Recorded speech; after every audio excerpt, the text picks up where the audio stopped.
into those old ways, but in ways that can maximize on the business that I do? Or even how do I create business avenues for my customer that helps them Yeah. feel like I'm in tune with what they're doing as a community? One of our contributors, I think, put it best when they said it's a marriage, Mm. it's not a one night stand. So go in there knowing that you want to be part of the community as a brand. And I think that's what differentiates townships to any other space, I guess, where it's communal. People are saying that I want a brand that understands, I want to buy from a brand that understands me. If when prices rise, I'm likely to change brands. But if a brand understands me, as prices rise, I'm willing to pay more for the same products Mm. on the shelf. So for brands, it's finding ways of, while you're marketing, while you're promoting your product and brand, become part of the community, find inroads into the community to be in it for the long haul, because that's what will serve you as prices rise, as inflation hits, as Mm. things change, for people to keep buying your brand, because no brand becomes cheaper as it evolves and grows. If anything, it becomes more expensive, right? It's Mm. more expensive to buy the same liter of milk from the same brand today than it was 5 years ago. And that will constantly happen. But as that happens, people are saying they are more likely to change brands. But if a brand is in the community, seen all the time, engaging with challenges that people are experiencing, Mm. that brand is likely to win as as inflation changes and as prices rise. Absolutely. So if I'm a brand and I'm a marketer and I'm listening to this conversation today, Mm. what questions should, because they do their own research, trying to speak to the research that you do as well. What Yeah. questions should they be asking to get even deeper into the understanding of these consumers at a community level? I think one should definitely be the fact that, do I understand the people I'm serving? Mm-hmm. That's the most important one. Do I understand the people I'm serving, and not as sort of a homogenous group, but as people that I serve in different spaces? It's not possible to understand people in every single community, to Mm-hmm. understand people in Soweto and Tembisa the same way you understand people in Umlazi, for example. But it's what becomes important is what differentiates somebody who lives in Soweto versus somebody who lives in Umlazi Mm. when they are buying the same bag of maize meal, for instance. How do I communicate with them differently? How do I engage with them differently and authentically? And one of these ways to engage differently and authentically, I think you mentioned spaza shops in the beginning of our conversations, is spazas are becoming community hubs. Mm. Supermarkets in communities, and the people who work in these supermarkets are part of these communities. How are you engaging with these spaza shops that are hubs for your brand, in ways that empowers the spaza shop owner to engage with your end customer in ways that feel as authentic to that person as it does to the customer themselves, while also not straying too far from what the brand or the marketer wants to communicate. Very important questions indeed. And I think just as we wrap it up, you mentioned how people are not homogenous. Was there Mm. something in the survey over the five editions of the survey? Are there little nuggets perhaps that you've seen that are consistent to every region, whether by way of differentiating or by way of commonality? Yes, and I think what we are definitely seeing is that as connectivity to the home increases, the customer kind of changes, and this connectivity to the home is increasing rapidly across the country, but more so in Gauteng and the Western Cape. Gauteng, the Western Cape, and I suppose KZN are in the lead. Other provinces, not so much. So what you'll start seeing is that people in Gauteng and the Western Cape are the ones who are also likely to be more active, sharing experiences of what's happening in townships. And I think there's a really great story behind this, or a thread that we are seeing here, where experiences used to spread from township to township almost organically by someone who came from Tembisa going to KwaThema and saying there's this experience in Tembisa that you have to come explore, whereas now people are sharing that information on TikTok. So if you go to KwaThema or Tembisa or Umlazi for the first time, you are likely to want to have a township experience from that place because you've seen it on TikTok. So that's kind of the thing, a common thread that we are seeing, where the younger the audience is across the country, the more tech savvy they are and the more likely they are to want to have a digital experience with a brand. Makes perfect sense to me. TikTok has changed how people connect all over. Mongezi, thank you so much for walking us through those insights. That was Mongezi Mtati, and he is the author of the 2025 Township Customer Experience Report. That's all the time we have for you today. Ashraf is in the building. The National Pulse is coming up. Inshallah, God willing, we get to do it again.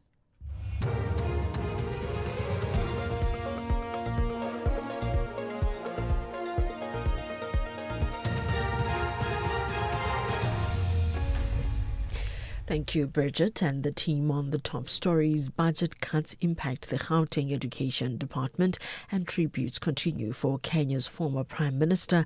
For SAFM News, I'm Ondelambana, and a very good day.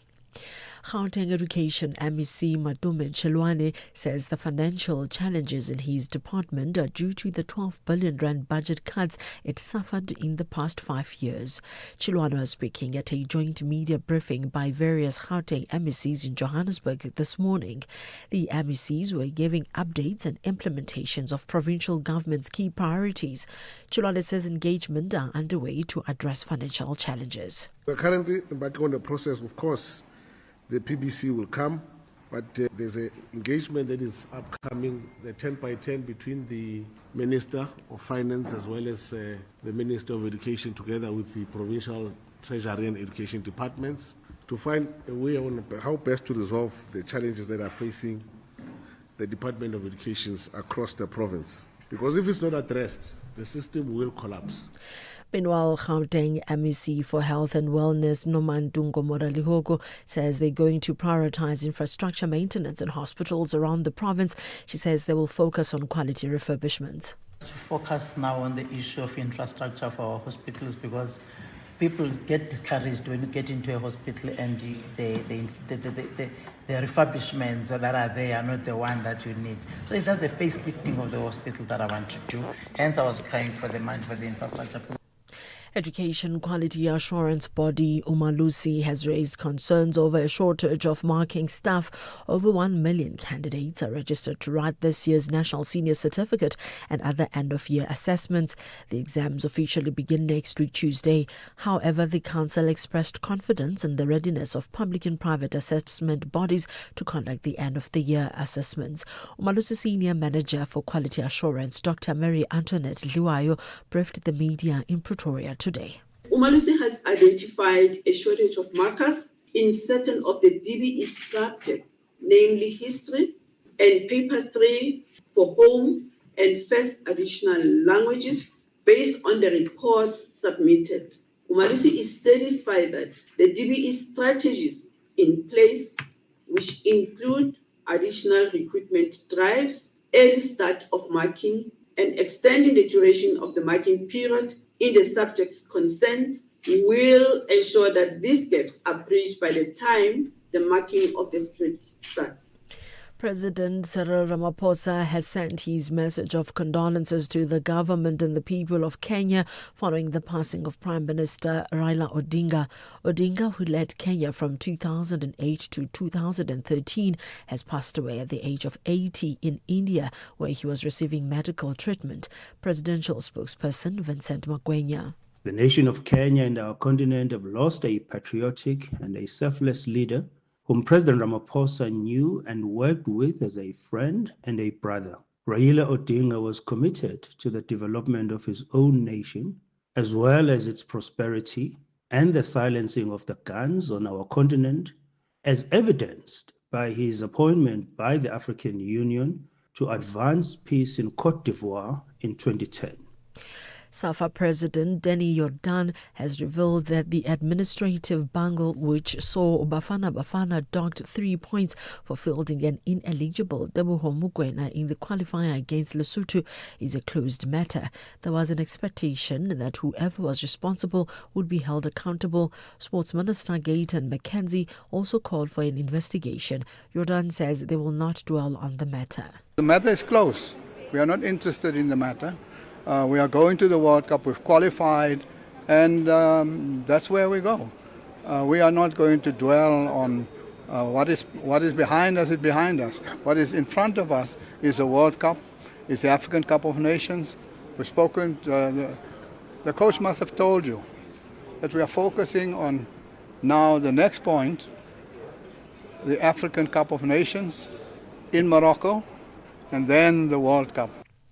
Recapping the top story, Gauteng Education MEC Matome Chilwane says the financial challenges in his department are due to the 12 billion rand budget cuts it suffered in the past 5 years. I'm Mondelambana for SFM News Headlines at 3:30. Bigger AFCON success after World Cup qualification and Proteas lose to Pakistan in first test. More details at 3:30. If you think you cannot afford a lawyer, think again. Clientele Legal has made professional legal services affordable. You receive up to 745,000 rand worth of legal services per year. Our range of plans include cover for you, your spouse, children, and extended family. Plans include cover for civil, criminal, and labor-related matters. Whether it's protection orders, gender-based violence, uncontested divorce, or poor service, your Clientele Legal lawyer will be there to assist you. Our services are convenient. Simply pick up the phone and call your lawyer or send us an email and we'll get back to you. All plans include a bail benefit of up to 5,000 rand and we'll go to the police station and pay it for you. Plus, Clientele Legal offers you 24-hour telephonic legal advice. SMS SAFM to 32195. That's SAFM to 32195. Clientele General is an authorized FSP and licensed non-life insurer. T's and C's online. Standard rates apply.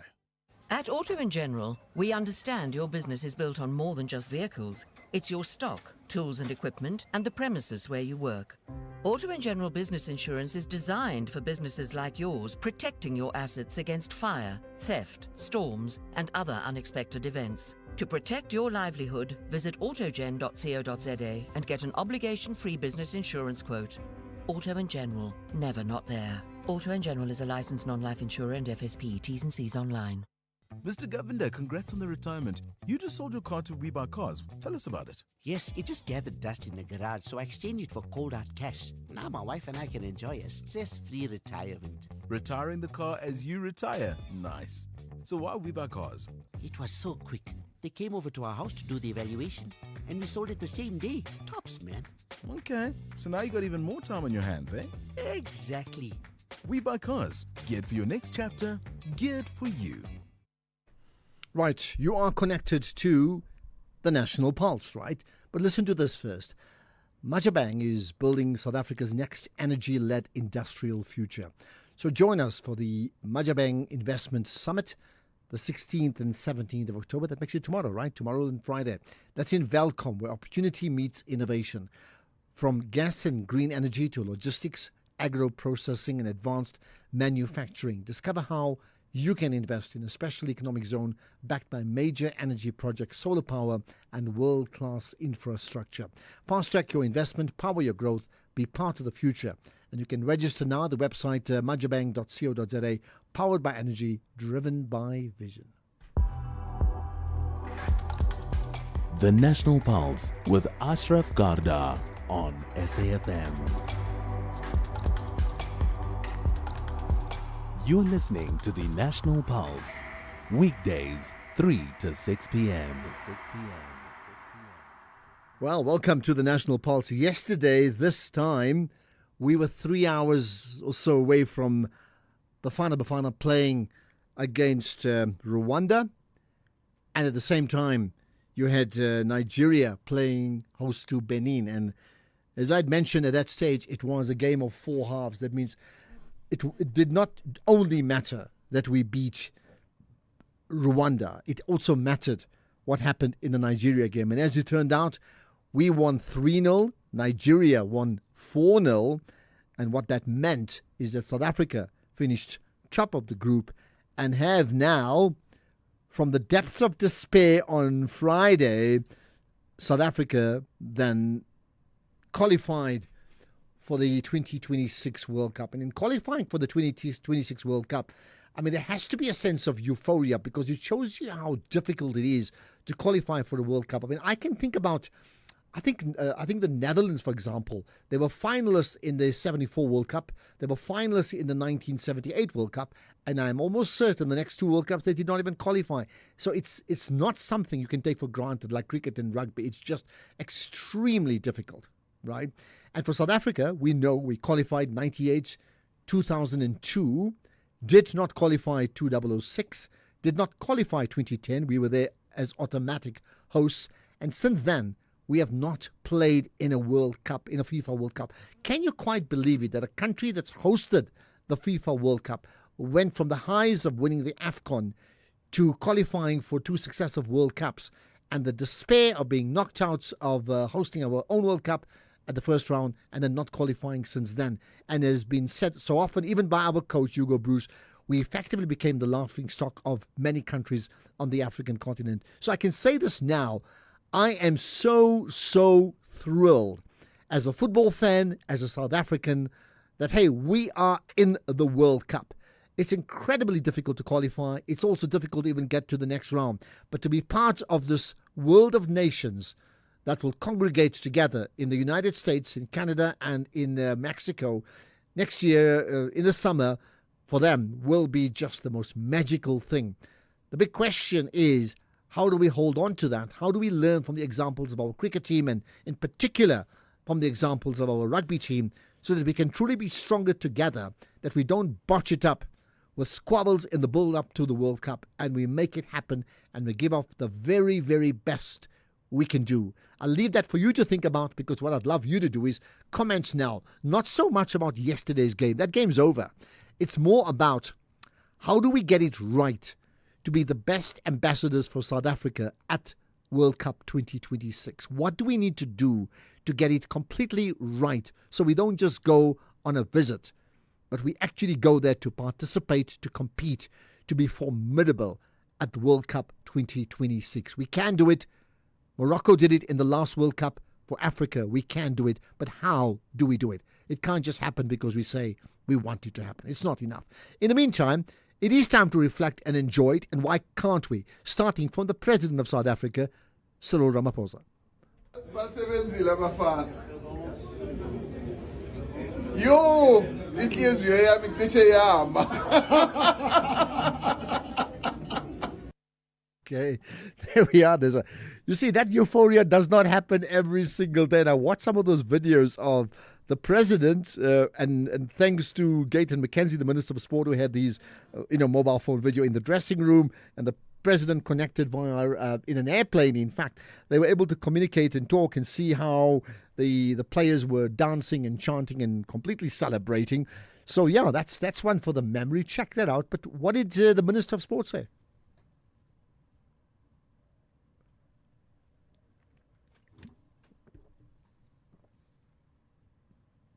In fact, we'll get to the Minister of Sport in a moment. Let me just remind you, because I want to know from you, really, talk less about yesterday, maybe just the feeling of the fact that you qualified. You can mention that to say, actually, we have qualified for the World Cup.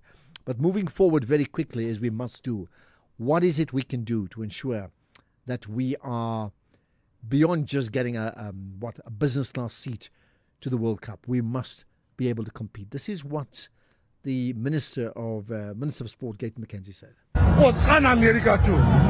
Zia America. Rito America. Handle fela. Munati fela. Baie lekker. Okay.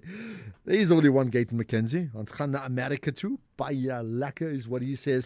I'll tell you what. Let's talk about someone who's who's actually been the captain of a World Cup team for South Africa and the pressures of what that means. With me is really a great privilege to connect with Aaron Mokoena, the former Bafana captain. Aaron, appreciate your time and thanks for joining us here on the National Pulse.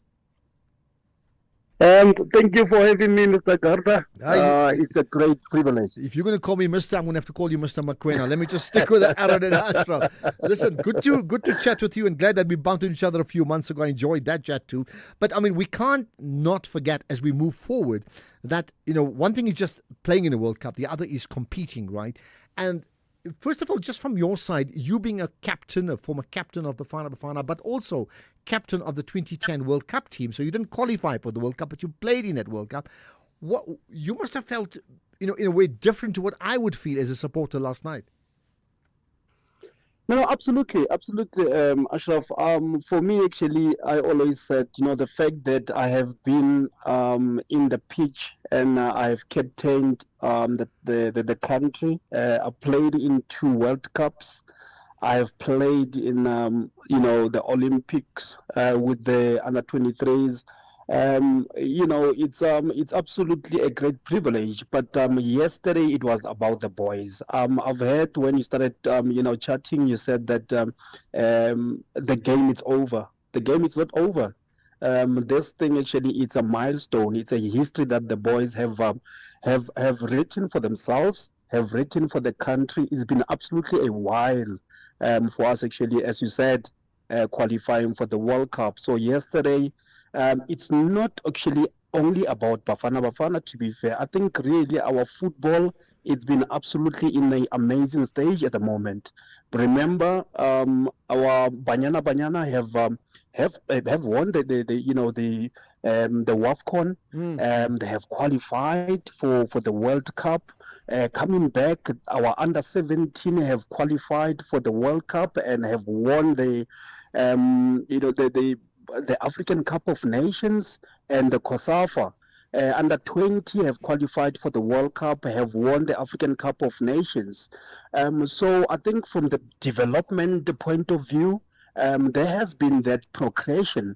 And now we're talking about Bafana that the previous African Cup of Nations, they came back with bronze medal. And this year they have qualified for December African Cup of Nations, and they have qualified for the World Cup as well. So this is the history that I don't think it has ever been written before. To have all these national teams qualifying for the World Cup. Okay. Well, it's interesting. So what you're saying is we can't see this result, this qualification of the national team, Bafana, in a vacuum.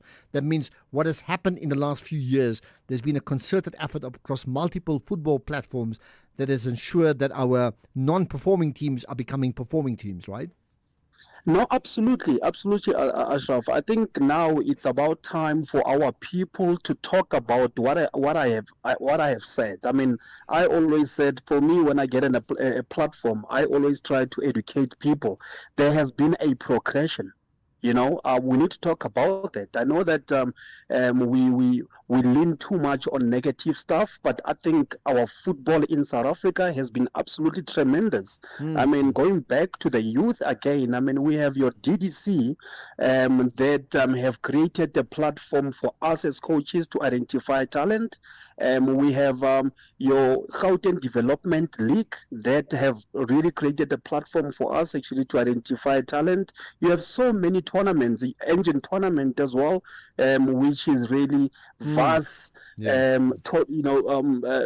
Cup, I would say, in South Africa. So I think that's where it starts. It starts from the club level, the tournaments that we have in the in club competitions, and that it makes it easy for us from the national point of view as national team coaches really to get where we are at the moment. Okay. So I think really, I mean, those are things that we need to really look into and educate people about them. Really, it's been absolutely a tremendous year for us. Now, in broadcast terms, we often say you never really know a person unless you have a one-on-one conversation with that person. So I had the privilege of chatting to Hugo Broos about 2 weeks ago, in fact, as part of the SABC State of the Nation platform. There was a big audience, and the two of us shared the platform together with the CEO, and I had this one-on-one chat with him. And then I was clear after that what we actually have in our midst is a is a champion-thinking human being, a person who is completely switched on knowing that why he wants to win and knowing the pathway or the GPS to get to the winning post. I say that because I'd love to get your thoughts on, you've been involved in club football from, I think Ajax Amsterdam when you were a lighty a long time ago, to many other clubs, right, like Blackburn and so on. And of course for your country, that means you encountered different coaches. Like, seriously, how important is a coach to the ultimate success of a winning team?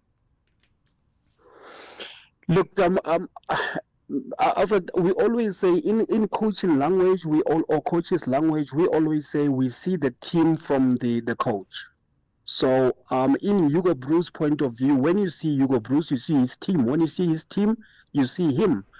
He's a very humble person. He's a person who knows what needs to be done in football. He played football, he studied football, and he tasted different cultures. So his thinking is always outside the box. I always say the privilege that I had really by traveling the world is that I can think outside the box. I mean, rightly said, you had a one-on-one with Hugo Broos. You can really pick his mind, what he's not thinking about now. He's thinking about the future. When he came to take over Bafana Bafana, people were really doubtful. I mean, he traveled the world and he did well. But then coming here, he started a bit slow, I would say. But he realized that I need to know the culture of South Africans. I need to know the philosophy of South African football, and I need to really identify which club is doing well or which players are playing in Champions League, because those players can help the national team, can be able to know actually how to perform in difficult circumstances. So he went and selected a lot of Sundowns players, because at that particular moment Sundowns were doing well in Africa. And then right now, actually, it's quite a nice mixture of players who are playing for Pirates, Stellenbosch, you name them, Galaxy as well. So he managed actually to really get into how the qualities of our football players, when and how to use other players. Right now, actually, players that are out, when they come in, they know what to do. Players who never played for the national team, it's nice. It's a big group of players that he have really and rightfully so, because you have to build a big squad. It can't just be 11 players. But look, I mean, I did say to him, I said, if you qualify us for the World Cup, you won't just be Hugo Broos, you'll be Hugo Boss, and we'll completely understand why we're going to call you that, because you would ultimately be the boss, right? But I'm going to move on to another thing I want to ask you about, the pressures of a team in a World Cup, and therefore the advice you'll give to the team for 2026 right after this. It all starts with advice from FNB Private, because the perfect overseas trip starts with planning. Save and spend in multiple currencies with your FNB Global account and lock in exchange rates. Enjoy up to 40% off flights with eBucks Travel, and order Forex on the FNB app delivered to you at no extra cost. Your adventure awaits. Unlock invaluable with FNB Private. Help changes everything. FNB, a division of First Rand Bank Limited, an authorized FSP and credit provider. TC's earn rules and limits apply. Youth football is on a real vibration in Chile. 24 under-20 national teams are fighting for the ultimate glory. Rally behind African champions, Amachita, including 3 continental representatives, Egypt, Morocco, and Nigeria. This is the 2025 FIFA Under-20 World Cup. Catch the action live on SABC 1, SABC Plus, SABC Sport on DTT Channel 4, and SABC radio stations from 27 September to 20 October 2025. Proudly brought to you by SABC Sport. For the love of the game. If you think you cannot afford a lawyer, think again. Clientele Legal has made professional legal services affordable. You receive up to 745,000 rand worth of legal services per year. Our range of plans include cover for you, your spouse, children, and extended family. Plans include cover for civil, criminal, and labor-related matters. Whether it's protection orders, gender-based violence, uncontested divorce, or poor service, your Clientele Legal lawyer will be there to assist you. Our services are convenient, Simply pick up the phone and call your lawyer or send us an email and we'll get back to you. All plans include a bail benefit of up to 5,000 Rand and we'll go to the police station and pay it for you. Plus, Clientele Legal offers you 24-hour telephonic legal advice. SMS SAFM to 32195. That's SAFM to 32195. Clientele General is an authorized FSP and licensed non-life insurer. T's and C's online. Standard rates apply. You're listening to the National Pulse. Right, I'll get to your calls as soon as I can in a few minutes. Let's conclude the conversation with the person who led Bafana Bafana in the 2010 World Cup, Aaron Mokoena. So, Aaron, let's talk about this then.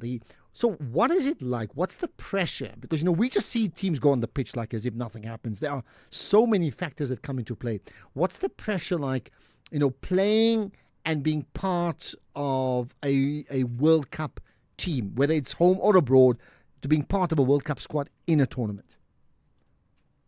It's a great pressure, I would say, Ashraf. But I always say, once you wear South African national colours, it's pressure by itself. I mean, the beautiful country that we have, and people admiring our country. Now, when it comes to sport, every game it becomes a difficult game actually to win. The opponents always make it difficult for us. So I mean the guys have done well at the moment qualifying for the World Cup, but it's important. It's normal to think about the World Cup, but it's the most important thing right now. It's to go to African Cup of Nations in December and do well as we did previous African Cup of Nations. We just need to really go in this time and really try to do well and prepare ourselves for the World Cup. I mean, there will be time to prepare for the World Cup next year, but now it's all about the African Cup of Nations. But would you not say? I mean, this is my understanding that now that we're playing in the World Cup, right? The AFCON's important and maybe more winnable than the World Cup, but it's important that we then use the AFCON as a complete building block to perform well at the World Cup. Why I say that if by chance some of the experiments of the coach goes wrong at AFCON, we need to be patient with understanding that his journey is actually the World Cup and not AFCON any longer, because we now have a bigger goal. Look, unfortunately, Ashraf, I mean, both competitions are difficult and are very important. Yes, football, anything, it's possible. But I'm sure Hugo Boss, as you said, when he goes to this African Cup of Nations, he's going to make sure that this Cup of Nations is a stepping stone for the World Cup. He wouldn't want to go to the World Cup with a bad performance or a performance that's negative.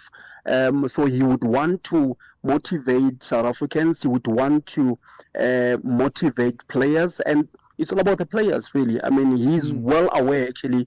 He's tasted this African Cup of Nations. He won it before, and now with us coming back with bronze. Right now, actually, I'm sure he wants to go out there and make sure that this becomes a positive stepping stone for the World Cup. Yeah. Well, look, one of the things he said in a conversation I had with him is one of the first things he did was actually get them to watch the Springbok rugby team and how they chant the national anthem and how the sense of stronger together is manifested in everything they do. So here's my last thing to you, therefore, right?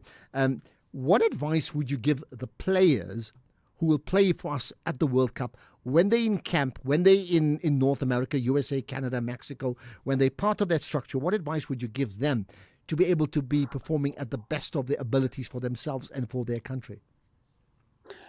Look, Ashraf, the only thing that I can say is that, stay focused. I know that the gadgets, it's you always want to be on the gadgets, your laptops, your phones and whatnot. But we have been 2010 World Cup. We've been in camp for about 2 months, and in that 2 months, Carlos Pereira made sure that we focus on the job at hand. It might sound too long, 2 months in the camp, but really to win the World Cup, I mean, we're talking about the pinnacle of of our football, the highest point, the highest stage of our football. And I always say, to be the best, you got to rub the shoulders with the best. And where do you find the best? You find the best in the World Cup. So it's always it's important to really stay focused. And these players, they will be going to African Cup of Nations after the leagues, after playing the Champions League. So the fitness will be there.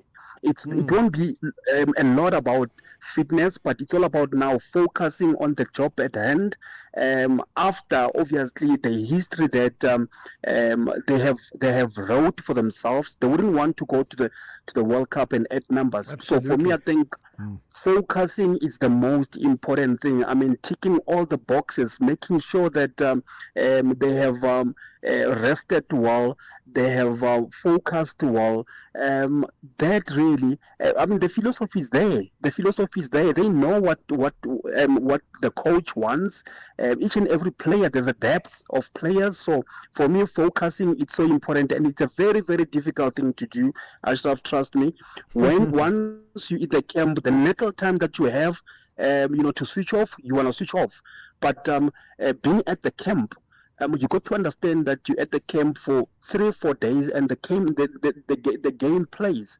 So that professional focus is so important. That's all I can say to them, really. Well, absolutely. We're on to news time now, so I've got like 30 seconds to ask you this. Therefore, to the players directly, if you can speak to your Bafana players now, the class of 2026, and give them one piece of advice that you've learned from 2010, just one piece in 30 seconds. They're the best, and they will be rubbing shoulders with the best. So it's 11 against 11 in the pitch.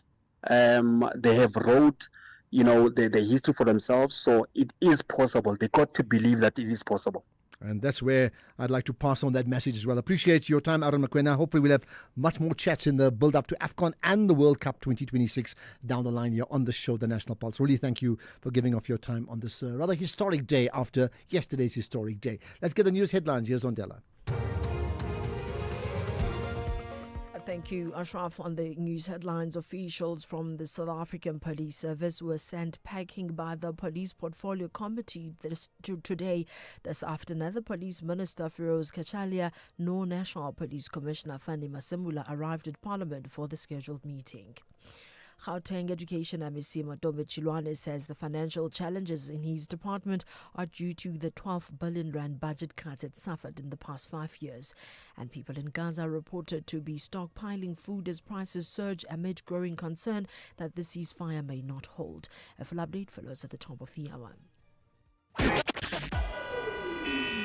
SAFM, guiding you through the rush hour traffic. Good afternoon. Starting off in Gauteng, the N14 northbound in Centurion has a crash before Jean Avenue. Christina David Avenue southbound in Pretoria is where roadworks is reported with traffic restrictions towards Euphues Road, and the N1 northbound in Fourways, roadworks with traffic restrictions after the Winnie Mandela Drive exit. In KZN on the M4, slow-moving traffic reported at Blue Lagoon, and Roger Cece Road in Westville has roadworks reported with traffic restrictions between Knoll Road and Waterloo Road. And in Cape Town, the M3 southbound slow-moving towards Rhodes Drive, Victoria Road outbound is slow-moving through Woodstock, and on Steenberg Road, a crash reported near Polsmoor Prison, causing serious delays. With your traffic update, I'm Irma G. This is SAFM Sports with Tumi Nkapele. And to me, it's certainly a historic day after last night's historic day. What have you got today?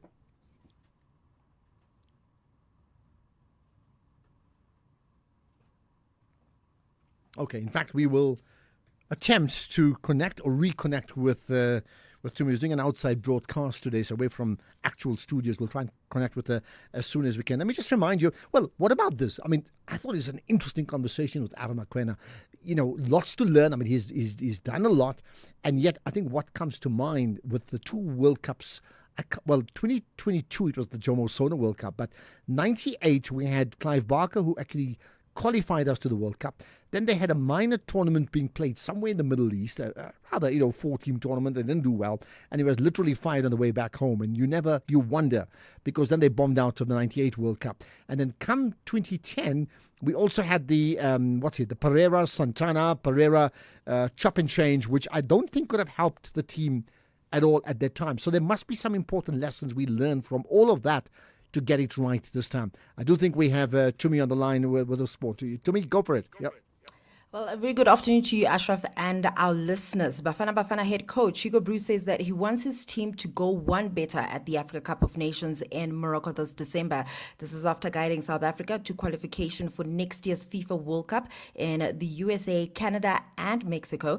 Bafana finished third at the last AFCON in Ivory Coast, and Broos believes that they can improve on that result as they build momentum for the World Cup. South Africa sealed their World Cup qualification for the first time in 23 years with a 3-0 win over Rwanda at Mbombela Stadium, finishing top of Group C with 18 points. That, okay, in December we are AFCON, we will try to do as good as last one and hopefully even better. But I hope that with all those high-level tournaments, and certainly next year in America, with the World Cup, that players will have their opportunity to go to higher competitions because they deserve it, first of all, and they need it also. And if we can make that step in the future, you will see that South Africa will even getting better than they are already now. So far, 9 African teams going to the World Cup next year. It's South Africa, Tunisia, Ghana, Ivory Coast, Morocco, Algeria, and Cape Verde, and Egypt, and Senegal. Elsewhere, Benin coach Egeno Roll says that he has mixed feelings about their World Cup campaign, as he admitted his team still lacks experience to take the final step. Now, the Cheetahs went into the final round of qualifiers at the top of Group C, needing a win away to Nigeria to secure their first ever appearance at the global showpiece, but their hopes were dashed by a 4-0 defeat in Uyo, and Roll considered that the heavy loss highlighted just how much work lies ahead for his young side.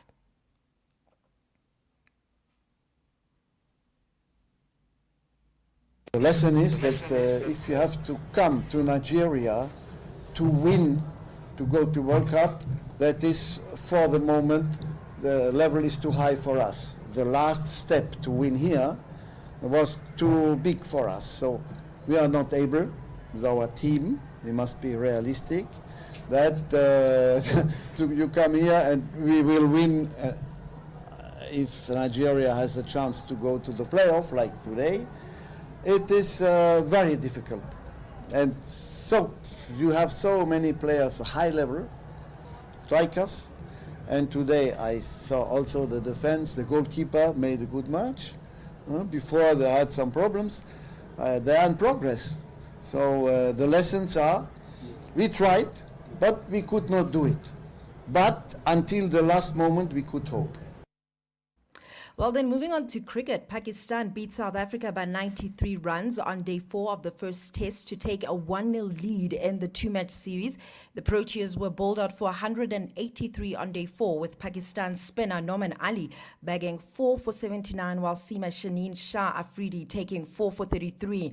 Devil Brevis top scored for South Africa with 54, while opener Ryan Rickleton made 45. Then on to hockey. The South African women's hockey team played to a goalless draw against Kenya in their third match of the 2025 African Hockey Cup of Nations. Juanita Bobs became just the 11th South African woman to reach 200 international caps, with the Iris Molegwe also marking her 50th appearance. South Africa remain unbeaten in the tournament, but it also means that they will need to avoid defeat against Nigeria on Friday to advance to Sunday's African Cup of Nations final. Then in rugby, Sharks head coach John Plumtree says that it's very crucial for his side to win their next 2 United Rugby Championship games. This is their first at home home after a tough tour. Now, the Sharks return winless after losses to Glasgow and Leinster, and a draw with the Dragons, leaving them 13th on the table with just 2 points. They host Ulster on Saturday and Scarlets next week before heading to Connacht. Meanwhile, the Lions face an uphill battle in the United Rugby Championship with just 1 point from their first 3 matches. Coach Ivan Royal's side will likely need around 47 more points from their remaining 15 games to stand a chance of reaching the playoffs, and that means that the Lions must win at least 9 games and collect bonus points along the way. A very tough task given their slow start to the season. Then just ending things off with cycling, the Nedbank Gravel Burn has teamed up with Red Bull South Africa to introduce an exciting new feature called Night Burn, which is a high-energy chase-style night race, which is happening after stage 3 on the 28th of October. Riders can qualify through Red Bull KM Sprint, which is a 1-kilometer dash that's been featured at major international events like Giro d'Italia and World Marathon Majors. At the Gravel Burn, the sprint will take place on stage 2, and riders who show the biggest improvement between their sprint and overall standings will earn a spot in Night Burn. Only 40 riders will qualify. On that note, it is a wrap from my side for now. I'll have more in the next hour. Okay, perfect. Thanks for that, Tumi. Lots more to reflect on some significant moments in South African sport. You know that. I know that too. Channel your inner feel-good on Expresso this October, from big global moments like the G20 summit to how it all plays out right here at home. We are keeping it real this Mental Health Awareness Month with conversations that lift and inspire. And of course, all the good stuff that you love, delicious food, fashion trends, and everything in between. Wake up with the Feel Good Breakfast Show, Expresso, weekdays 6 to 9 a.m. on S3. Clientele is here to safeguard you and your family with compassion because life happens. Be part of a family that truly cares. Our funeral dignity plans have helped South Africans bury their loved ones with dignity for more than 30 years. Let us help you create a meaningful tribute that honors your life and those of your loved ones. We pay out within 24 hours and you will get double accident cover with a clientele funeral plan. Our plans are affordable. Pick the option that suits your needs. Easy to apply, no medical examinations and no paperwork. SMS SAFM to 48031. That's 48031. Clientele Life is an authorized FSP and licensed life insurer. T's and C's online. Standard rates apply. Right, this crossing is sponsored by the special edition Hilux Legend 55. The Legend 55 is exclusive features like a branded styling bar, branded illuminated welcome lights, and 18-inch alloy wheels. SAFM, guiding you through the rush hour traffic. Good afternoon. Starting off in Gauteng, the N14 northbound in Centurion has a crash before Jean Avenue. Christina de Wit Avenue southbound in Pretoria is where roadworks is reported with traffic restrictions towards Eupheus Road, and the N1 northbound in Fourways, roadworks with traffic restrictions after the Winnie Mandela Drive exit. In KZN on the M4, slow-moving traffic reported at Blue Lagoon, and Roger Cece Road in Westville has roadworks reported with traffic restrictions between Knoll Road and Waterloo Road. And in Cape Town, the M3 southbound slow-moving towards Rhodes Drive, Victoria Road outbound is slow-moving through Woodstock, and on Steenberg Road, a crash reported near Polsmoor Prison, causing serious delays. With your traffic update, I'm Irma G. Right, for 55 years, Hilux has conquered South Africa's toughest terrains. Now there's a new legend in the Hilux family, and it's not a bakkie, it's the new Hilux Legend 55. It's not just a bakkie, it's the new Hilux Legend 55. So it's not just another launch, it's a legacy continued. It's not just an updated exterior, but sleek design with styling bar and roller shutter. It's not just Legend 55 badging, it's a legendary badge of honor. And you're not just a driver, but part of our community, our legacy, our legends. It's not a bakkie, it's the new Hilux Legend 55. You're listening to the National Pulse. Right, the other issue that's impacted the continent has been the news about the passing away of the former Kenyan Prime Minister Raila Odinga. Now, just to be clear, that's Prime Minister and not President. They have a very different role. The President is ultimately the man in charge. Now, tributes have continued to pour in for the man regarded as Kenya's most influential opposition leader, right? He passed away undergoing treatment in India, apparently from a heart attack. Although he never became the president of that East African country, Odinga was a larger-than-life personality figure in Kenyan politics and a revered statesman in the region. Now, with me is John Maina, who's a former aide and a close associate to the former Prime Minister Raila Odinga. John, appreciate your time and thanks for joining us on the National Pulse. Thank you for inviting me to the show. Thank you. I would think as a former aide and close associate of Raila Odinga, this is not just another, Q&A conversation. It's something that allows you a chance to reflect very personally on the impact he's had, I would think, in your life, in your career, and the country. I'm sorry, you're fading off. I was saying, I think this conversation for you gives you an opportunity to reflect on your very personal relationship with Raila Odinga compared to others who may be analysts from a distance, yeah? Yes, we have a long relationship with him. I used to live in the U.S. as a student, and I've known him since he defected. The first time we met, he had defected from the country as an opposition leader. The former regime of President Moi. And as students, we hosted him in the U.S. And he has a long history in Kenyan politics. He's gone through a lot.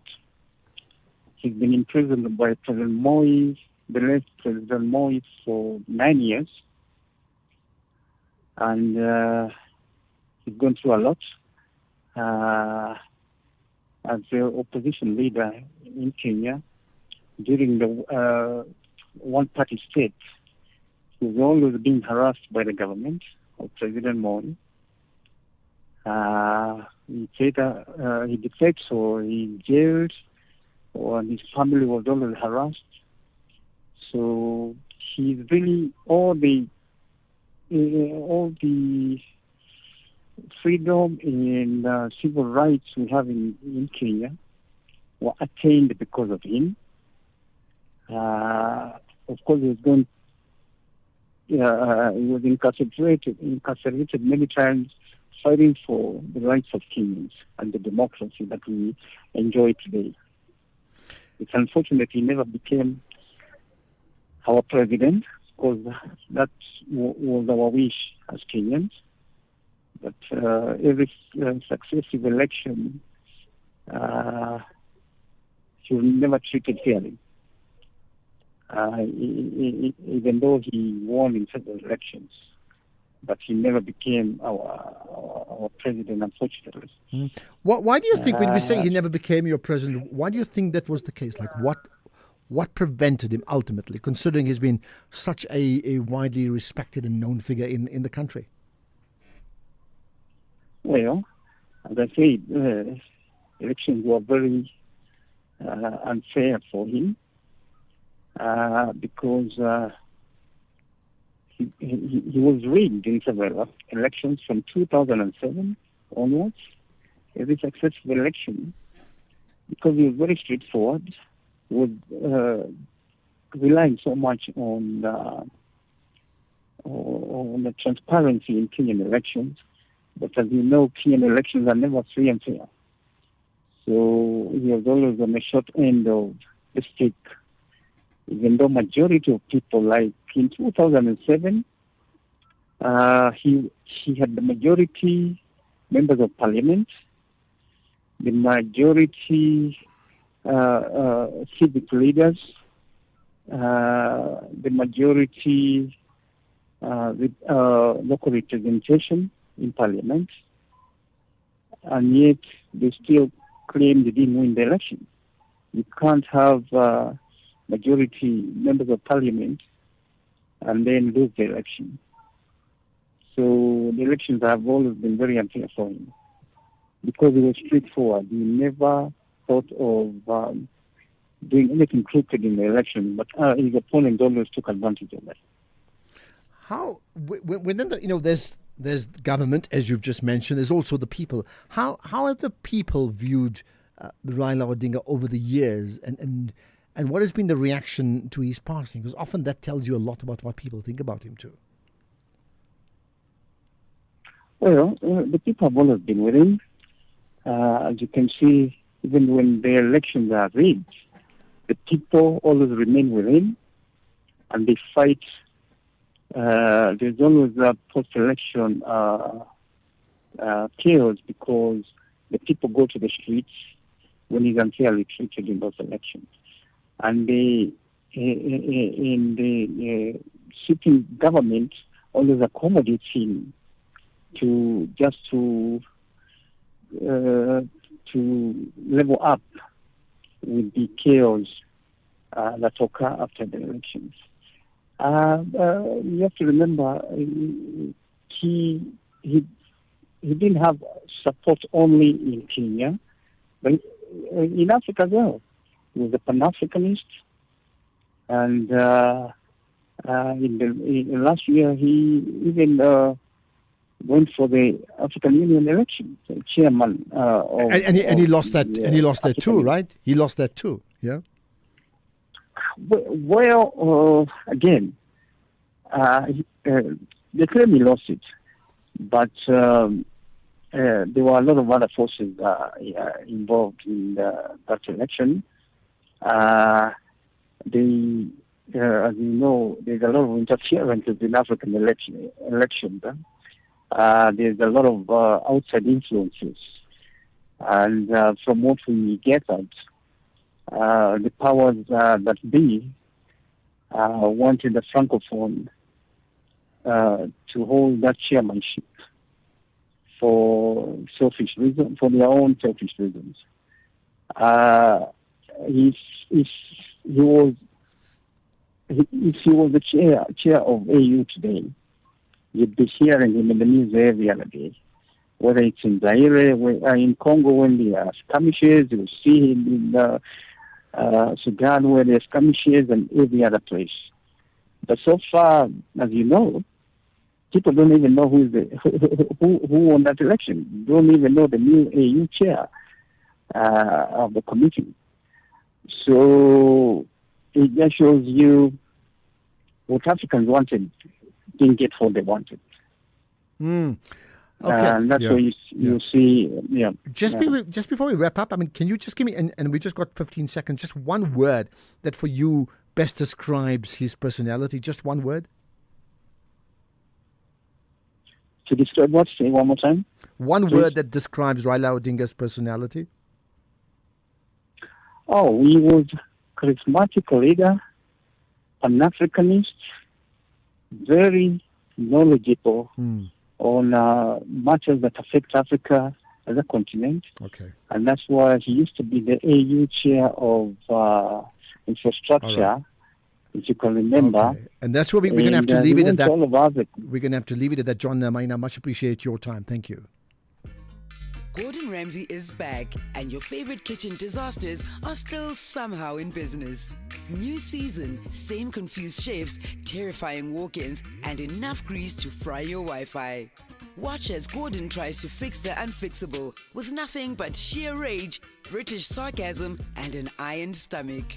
Kitchen Nightmares Season 8, Wednesdays at 6 p.m. on S3. Come for the food, stay for the emotional damage.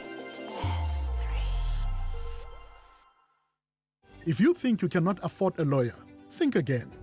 Clientele Legal has made professional legal services affordable. You receive up to 745,000 rand worth of legal services per year. Our range of plans include cover for you, your spouse, children, and extended family. Plans include cover for civil, criminal, and labor-related matters. Whether it's protection orders, gender-based violence, uncontested divorce, or poor service, your Clientele Legal lawyer will be there to assist you. Our services are convenient. Simply pick up the phone and call your lawyer or send us an email and we'll get back to you. All plans include a bail benefit of up to 5,000 Rand, and we'll go to the police station and pay it for you. Plus, Clientele Legal offers you 24-hour telephonic legal advice. SMS SAFM to 32195. That's SAFM to 32195. Clientele General is an authorized FSP and licensed non-life insurer. T's and C's online. Standard rates apply. The National Pulse with Ashraf Garda. Weekdays, 3 to 6 p.m. Right, lots more. We're going to connect on some of the biggest issues that we've touched on today, and I certainly welcome your thoughts on this here. I want to welcome you can call in as well. So to call in right now, we'll take your calls, we'll take your WhatsApp comments as well. Now, to call in, you know the story, you should keep that number permanently, but I'd like to get your thoughts on some of the issues we've discussed, particularly also the issue of the Bafana issue, not so much about yesterday's game, because I think we have to move on. Yes, we can reflect on it, but the reality is like, what now? How do we get to a situation where we are in a position where South Africa would be formidable at the 2026 World Cup? So let's just see if I can get some of your comments. I'll pick out some of the WhatsApp comments as well, and we'll do that in just a moment. Here's one. Hi, Ashraf. Countries like Cape Verde or Eswatini, should celebrate or would celebrate qualification, not South Africa after 23 years. A country of our size, infrastructure and resources and players, it just doesn't make sense that we should be making so much noise about a mere qualification. Thanks, Ashraf. Thabo, Mitrand. Well, making so much noise about a mere... Well, look, you are right about that part, that one thing is not just to qualify, but to win. But when you have not qualified, then qualification is the first victory, and you can't deny that too. Yeah, Ashraf, your question about Bafana going forward, I love it. Let them go there and emulate, of course, the Moroccans who did it up until to the finals, if I'm not mistaken, of the World Cup. Let them not shiver when they come up there facing their opponents. They must be strong enough, say, okay, we want it, not just enjoying the qualifications. Thanks. It's really here in Kuma. Okay, got that. In fact, they were in the semi-final. I think they lost in that last semi-final, the Moroccans, right? Okay, let's talk about plastic bags right after this. You are listening to the National Pulse with Ashraf Garda. Right, this is so interesting. Single-use plastic bags as we know them will soon be a thing of the past, as shoppers will now be introduced to innovative refill dispensers in spaza shops across Tembisa in particular. Let's find out more about it with Nevo Hadas, the CEO of SmartFill. Nevo, appreciate you connecting with us on the National Pulse. Hi, Ashraf. Thanks for having me. Thank you. So I'm trying to understand, what do we have now and what's going to change? So what we have now in the world is a situation where, specifically in low-income communities, people are buying kind of basic necessities, food, washing powder, detergent in smaller and smaller sizes, creating a lot of single-use plastic waste, which is kind of permeating the environment and leading to climate change and all the microplastics, which we know have permeated everything around us.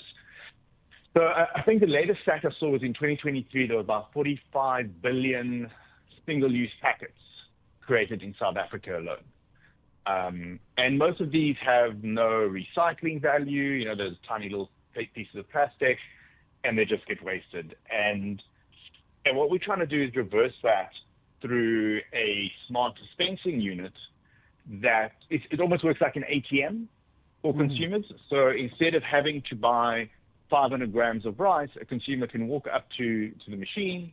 They can say, I want 10 Rand of rice. It weighs and measures how much 10 Rand of rice is, and they can dispense it either into the container they bought from home or paper bag, pay at the till of the spaza shop, and walk home. Okay. And yeah. Yeah. And what would be the end goal or the premise to do this, besides some degrees of convenience, I would think? But I mean, there's a greater goal around this, isn't it?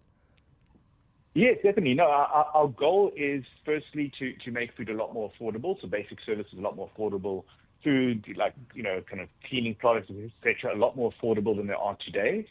Then it's also to get rid of all the single-use plastic. That is a big issue. And to also drive investment and maintain income inside low-income communities in our kind of local communities, because as all the big brands are coming in and you've got all the logistics, etc., kind of happening, shipping kind of bags in, a lot of the money also leaves the community. And with these smart dispensing units, a lot more of the money stays inside at the community level.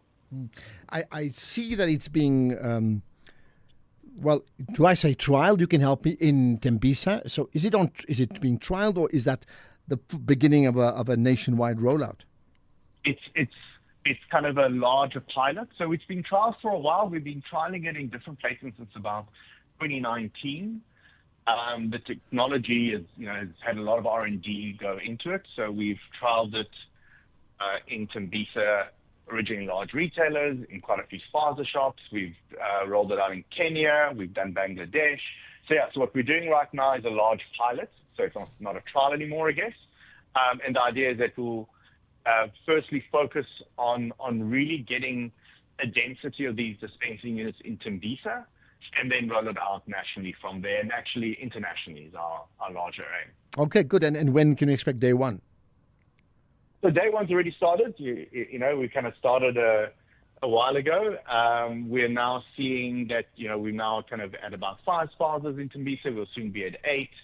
Our aim is to get to 20 probably within like halfway next year and expand from there. So it's kind of a new rollout, but we've been trialing and testing for a while. Now we're actually kind of hitting the go button at full speed ahead. Okay, I'd love to see what the reaction of the public will be when they get to use them, regularly. But let's leave it at that. Nebo Hadas, the CEO of Smartful. So there you are. A plastic bag could well be a thing of the past.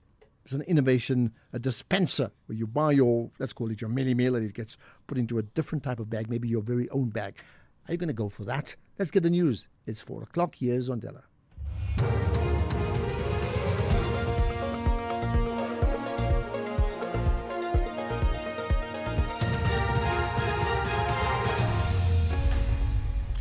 Thank you, Ashraf. On the top stories, SAPS officials asked to leave police portfolio committee meeting and food prices surge in Gaza.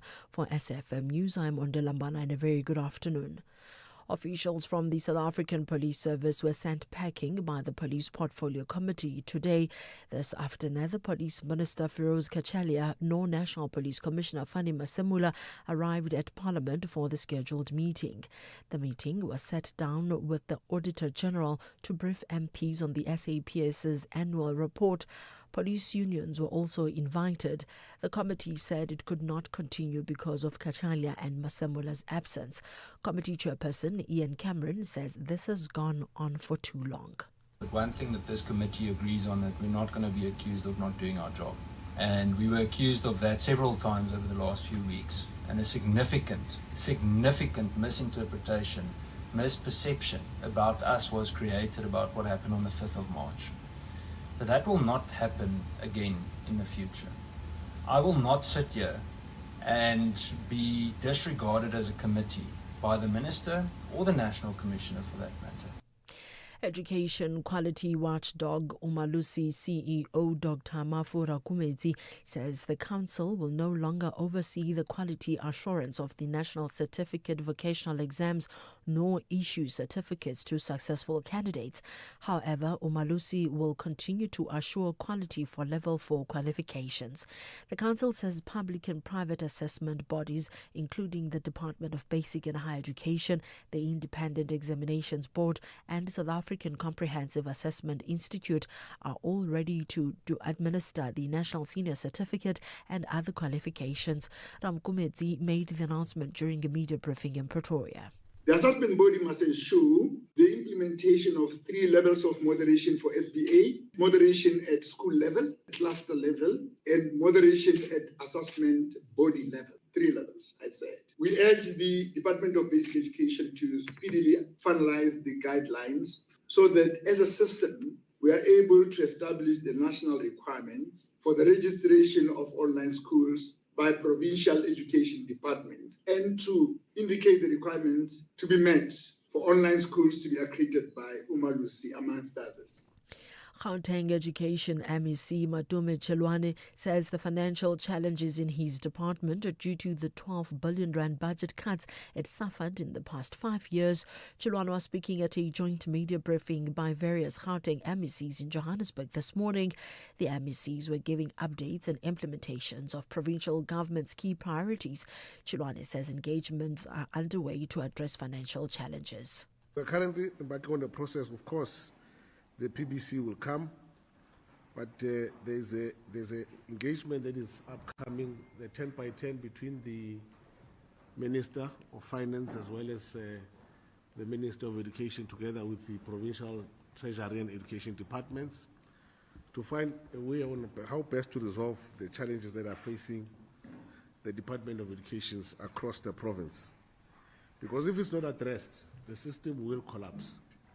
The ACDP says the suspension of the Gauteng Health Department head Lisiba Malutana is a relief for the family of Babita Deokaran.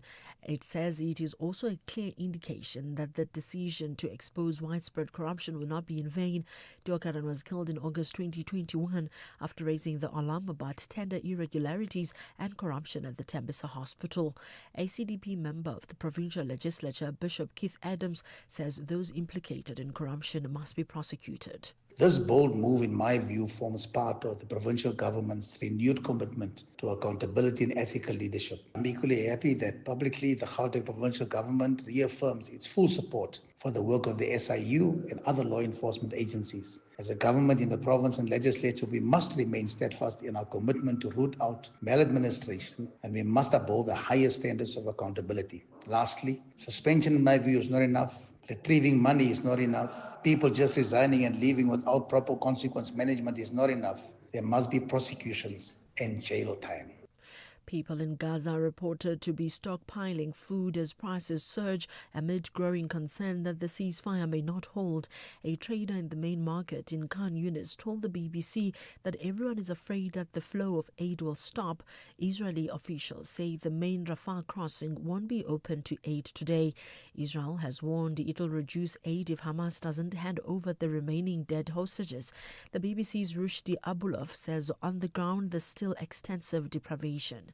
There is no running water and anywhere in Gaza. People have to queue for hours to buy water. You know, prices are getting down a bit, but yesterday when we heard the Israeli threaten to reduce the number of trucks, the prices gone up again for about 25 to 30%. We have seen some sense of normality in some of the markets in Gaza, but it's still very far from enough. Recapping the top story, officials from the South African Police Service were sent packing by the Police Portfolio Committee today. Thus, after neither Police Minister Feroz Kashalia nor National Police Commissioner Fani Masemula arrived at Parliament for the scheduled meeting. I'm Undilambara for SFM News Headlines at 4:30. In sports, the Summer Proteas take loss and move to next challenge. New captain and starting lineup for the Bulls and Mercedes to continue.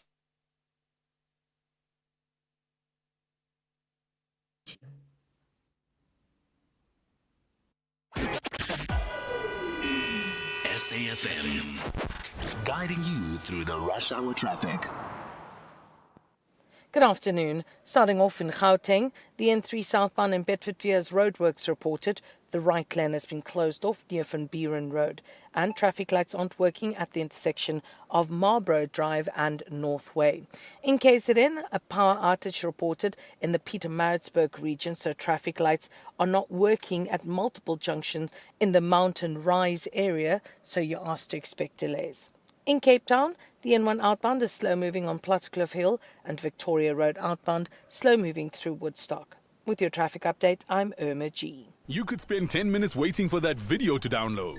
Or get a 10-minute quote from Outsurance that could save you thousands on your car insurance. SMS out to 30754. Like 57-year-old Andy, who now pays only 1,083 Rand a month for his 2024 Ford Ranger. With Outsurance Comprehensive, you get 24/7 roadside assistance in case you break down, run out of petrol, lock your keys in the car, and more. Get used to getting more out. SMS out to 30754. After switching, 48-year-old Felicity now pays only 836 Rand a month for her 2020 Hyundai Tucson. Outsurance will either save you money on your car insurance or give you cash. That's right. If Outsurance can't beat what you're currently paying, ask them for 500 Rand. Make that 1,500 Rand if you've been claim-free and with the same insurer for 3 years. Savings or cash, you have nothing to lose. SMS out to 30754. That's out to 30754. Outsurance, licensed insurer and FSP. TCs and information online. Limits apply.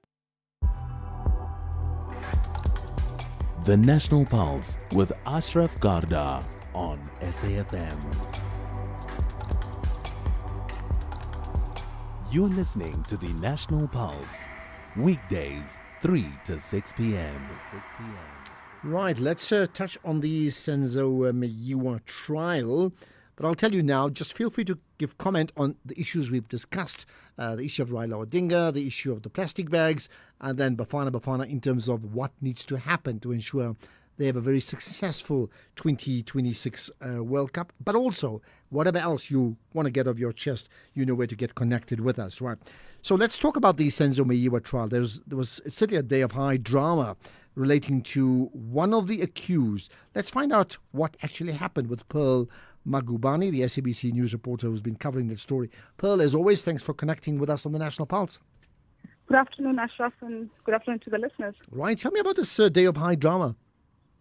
Well, today, accused one, Moses Sibiya, was extremely emotional as he relayed events that transpired shortly after his arrest in May 2020. He says that he was kept in custody a few days and was assaulted throughout. And one of the days, the police officers facilitated a visit to KZN where they went to his family to inform them about his the incarceration and his alleged involvement in the murder. He described how distraught his father and mother were, that they were in tears upon seeing the state he was in and the allegations, and he broke down right in court, prompting for an adjournment, just a short adjournment so he can compose himself. And then thereafter, after the adjournment? Well, after he was able to continue with his testimony, once again denying all the allegations of the murder or conspiracy to murder, he also, denies allegations that he was seen in Vosloorus or was in the presence of all the accused on the day of the murder. This as per the statement and testimony by key state witness Constable Sizwe Zungu, who's the only witness that was called, who places all the accused in Vosloorus. However, he denies being with Constable Zungu and denies being in hostel, planning the murder and carrying it out, and denies ever being seen straight after the hostel when the murder or the hit was carried out. I see also he talked about being assaulted multiple times by police officers. Tell me about that. That has been his defense throughout. Initially, when he did not want the confession statement to be admitted as evidence, he said that the only reason why his signature is on that statement is because he was assaulted multiple times and injured and forced to sign the statement without it being read to him. Once again, he continues to say that, just hoping that the judge would not take that confession statement into account. While that statement is different, has different names on it to the co-accused that are currently in court. However, he does say that Kelly Khumalo is the alleged mastermind behind the hit who ordered it. And yes, and he was the man who was on the lookout on the day when two intruders went in. However, he distances himself from that statement, claiming because he was assaulted multiple times throughout, from the 30th of May 2020 to the 5th of June 2020. Okay. Anything else you wish to share in terms of the happenings today? Yes, the state is expected to begin the cross-examination of his evidence in chief, as they couldn't do it today, as he claimed that he has been exhausted from the state testifying on the stand. So we're going to resume first thing in the morning. Okay, and that's where we will leave it. Appreciate your time, as always, covering this, long-drawn Senzo Meyiwa trial. Thank you for that. Right, we have more to talk about, and I wonder what your thoughts may be on some of the, particularly even that conversation with Pearl Magubane around the Senzo Meyiwa trial. What do you want to make of that? It's been ongoing, but you also picking up the pieces. I know that too. We also will now pick up another issue on the Cradock 4 inquest that comes up shortly. X at SAFM Radio and at Ashraf Garda. Okay, let's get to hear some of your thoughts, right? And one of them, of course, I think the theme generally so far has been about, Bafana, and where to, 26. Good afternoon, Ashraf and the listeners. I'm absolutely thrilled with Bafana going to America. Absolutely thrilled. One of the things that we should consider doing is to keep Mr. Hugo Broos. I will let the listeners come up with either other ideas, but mine, most importantly, we must keep Mr. Hugo Broos. I am thrilled we are going to America in Soviet Eastern Cape. Sharp. Well, I completely agree with you. I mean, as you know, and I think I touched on it earlier on, we had this 98 where the preparation was scuppered to a degree. It was not perfect. Then we had a last-minute change of coach who was not part of the coaching team that qualified the team for the World Cup. And 2010 was similar, where you had Pereira, you had Santana, then Pereira back. It was messy. We just can't afford that. And I've seen too many World Cup teams where, like on the eve of the World Cup, you hear there's a protest. Goodness, it even happened with the French team at the 2010 World Cup. They protested against, I think, about payments. And what happened to the French team? Forget us. They got knocked out as well. You're going to get one crack at it. You just can't mess it up. Afternoon, Ashraf. This is Absu Wasekibala. For me, if we can allow the coach to do what he knows the best, then we stand a good chance of performing well there, because sometimes we want to be cautious and tell people that are plumbers. So he must just select his best team, and then the rest will automatically happen. Ours is to give support. Thank you. Well, I agree. You must give support no matter what. There are times even Rassie Erasmus picks players and we say, oh, like really? And then he gets it wrong and then he gets it right. We must support the team now. You cannot afford to allow the team to be splintered. You just can't. Okay, Bramoro, what's your thoughts? Good afternoon, Mr. Ashraf. How are you? Just Ashraf. Cut out the mister, but go for it, yeah. All right, thank you. Firstly, your earlier guest wasn't paying dues to the right body. Hugo Broos came when the PSL is thriving. Hugo Broos came when Sanders had already won the Champions League.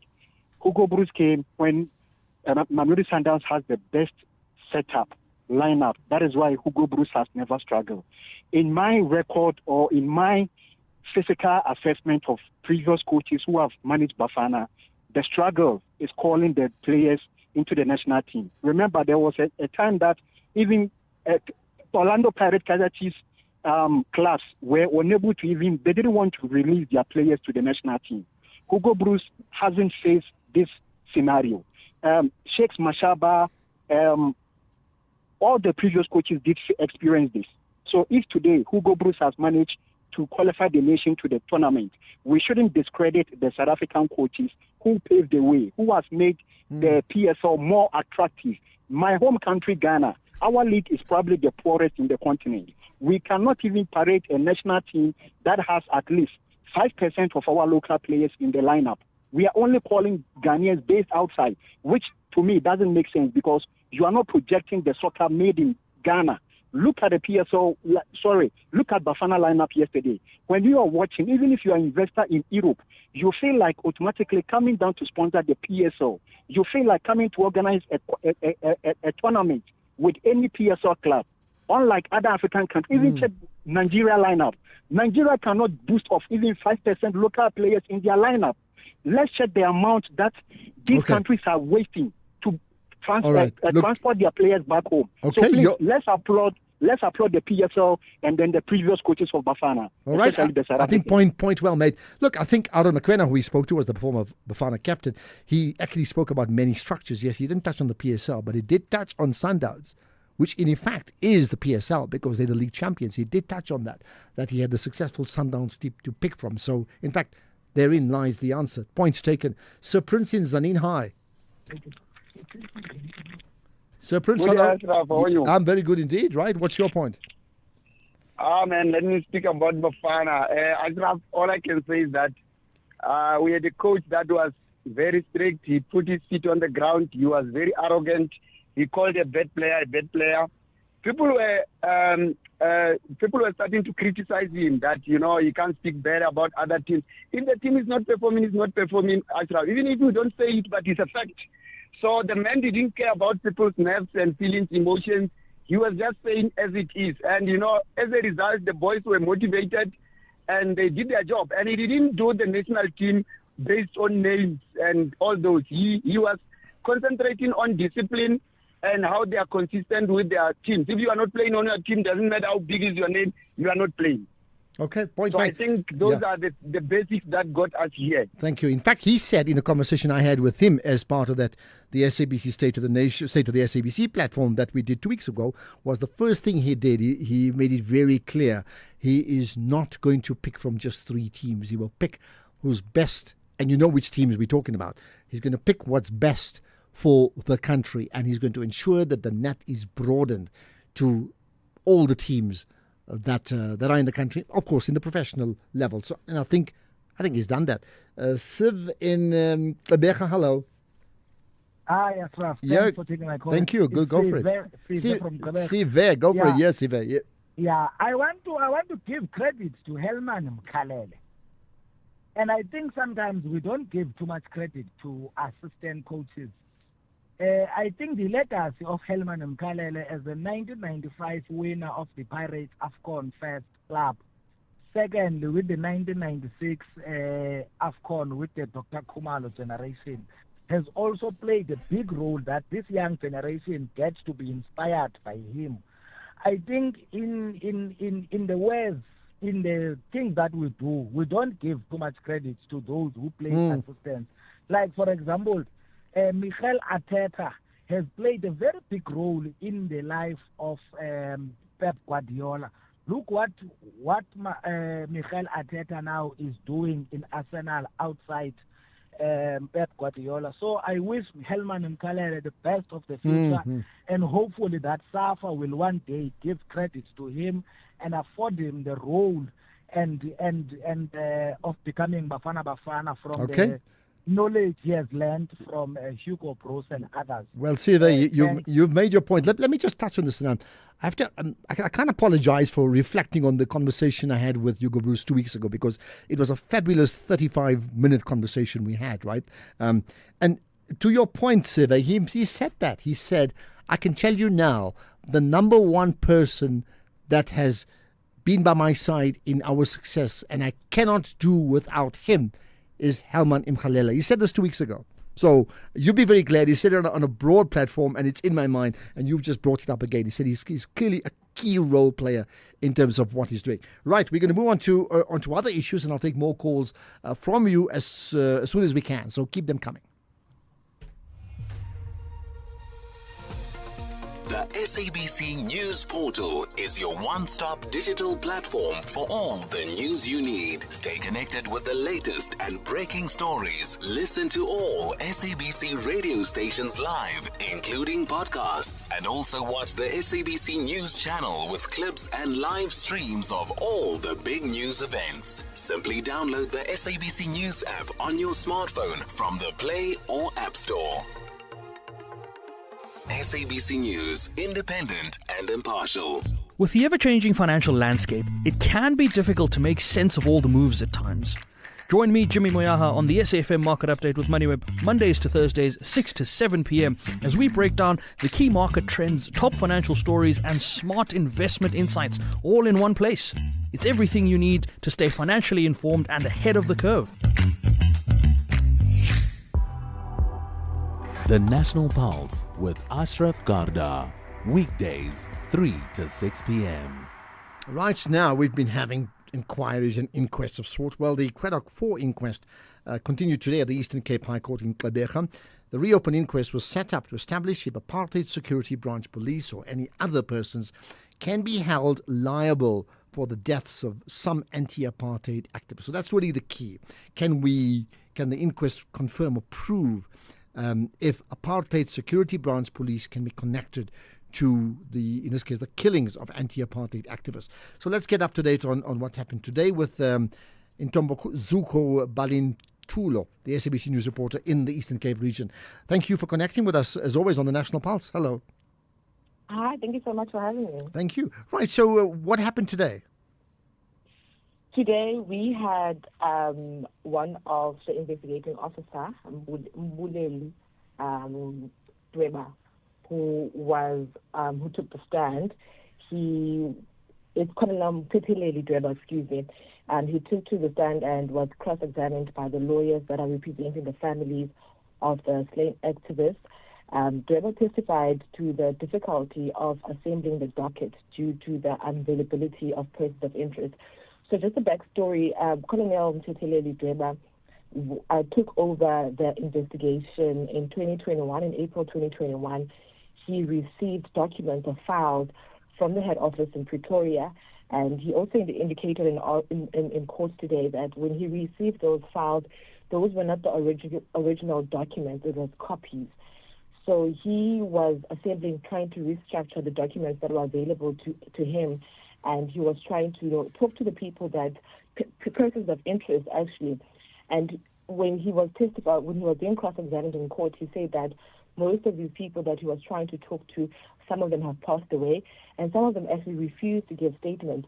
And he said that the evidence that he was given to him was the evidence that was being used on the Part 2 inquest to actually build this case. So that's what happened in court. But I also want to take you back what happened in day one, which the inquest started again on Monday, and it is going to continue until the 24th of October unless there's any other things that are going to happen. Bulelo Goniwe, who is the nephew to the late Matthew Goniwe, was the first witness to take stand in the second sitting. Bulelo was one of the people that fought along with his uncle during the apartheid regime, and he spoke about all the structures that the Creative Four put in place to try to revisionize the country. And to him, the structures were the reason of the security branch forces that surveilled him. And for him, this was quite an emotional session, as he took to stand saying that, his late uncle, Matthew Goniwe, was more like a father figure to him. So that's what happened in day one. And also, he was just also emphasizing that, the deaths of the Creative Four had such a huge impact in the creative community. And he was just explaining, but he didn't finish in day one in court because of time. Court closed at 4, so we didn't finish on that. And then also went into day 2, which was yesterday. So in day 2, what I can tell you is that we had the General Bantu Hulumisa who took to stand, and he was just telling us exactly what had happened, why he was there. So in the inquest, he gave us a detailed background of how people were fighting against the apartheid government and how they were targeted, and how the apartheid government manipulated and orchestrated black-on-black violence in the late 80s and also in the early 90s. So he also testified that he received information from a colonel in the Apartheid Defense Force, who is Lawrence du Plessis, and with the information that he received was a signal that instructed the security force to permanently remove Matthew Goniwe and Fort Galata. And that was what we had yesterday in court.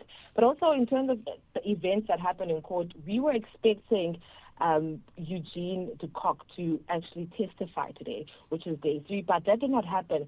And it was quite unclear from yesterday whether he was going to be able to testify in court, because his legal team said that he won't be able to testify due to a heart failure.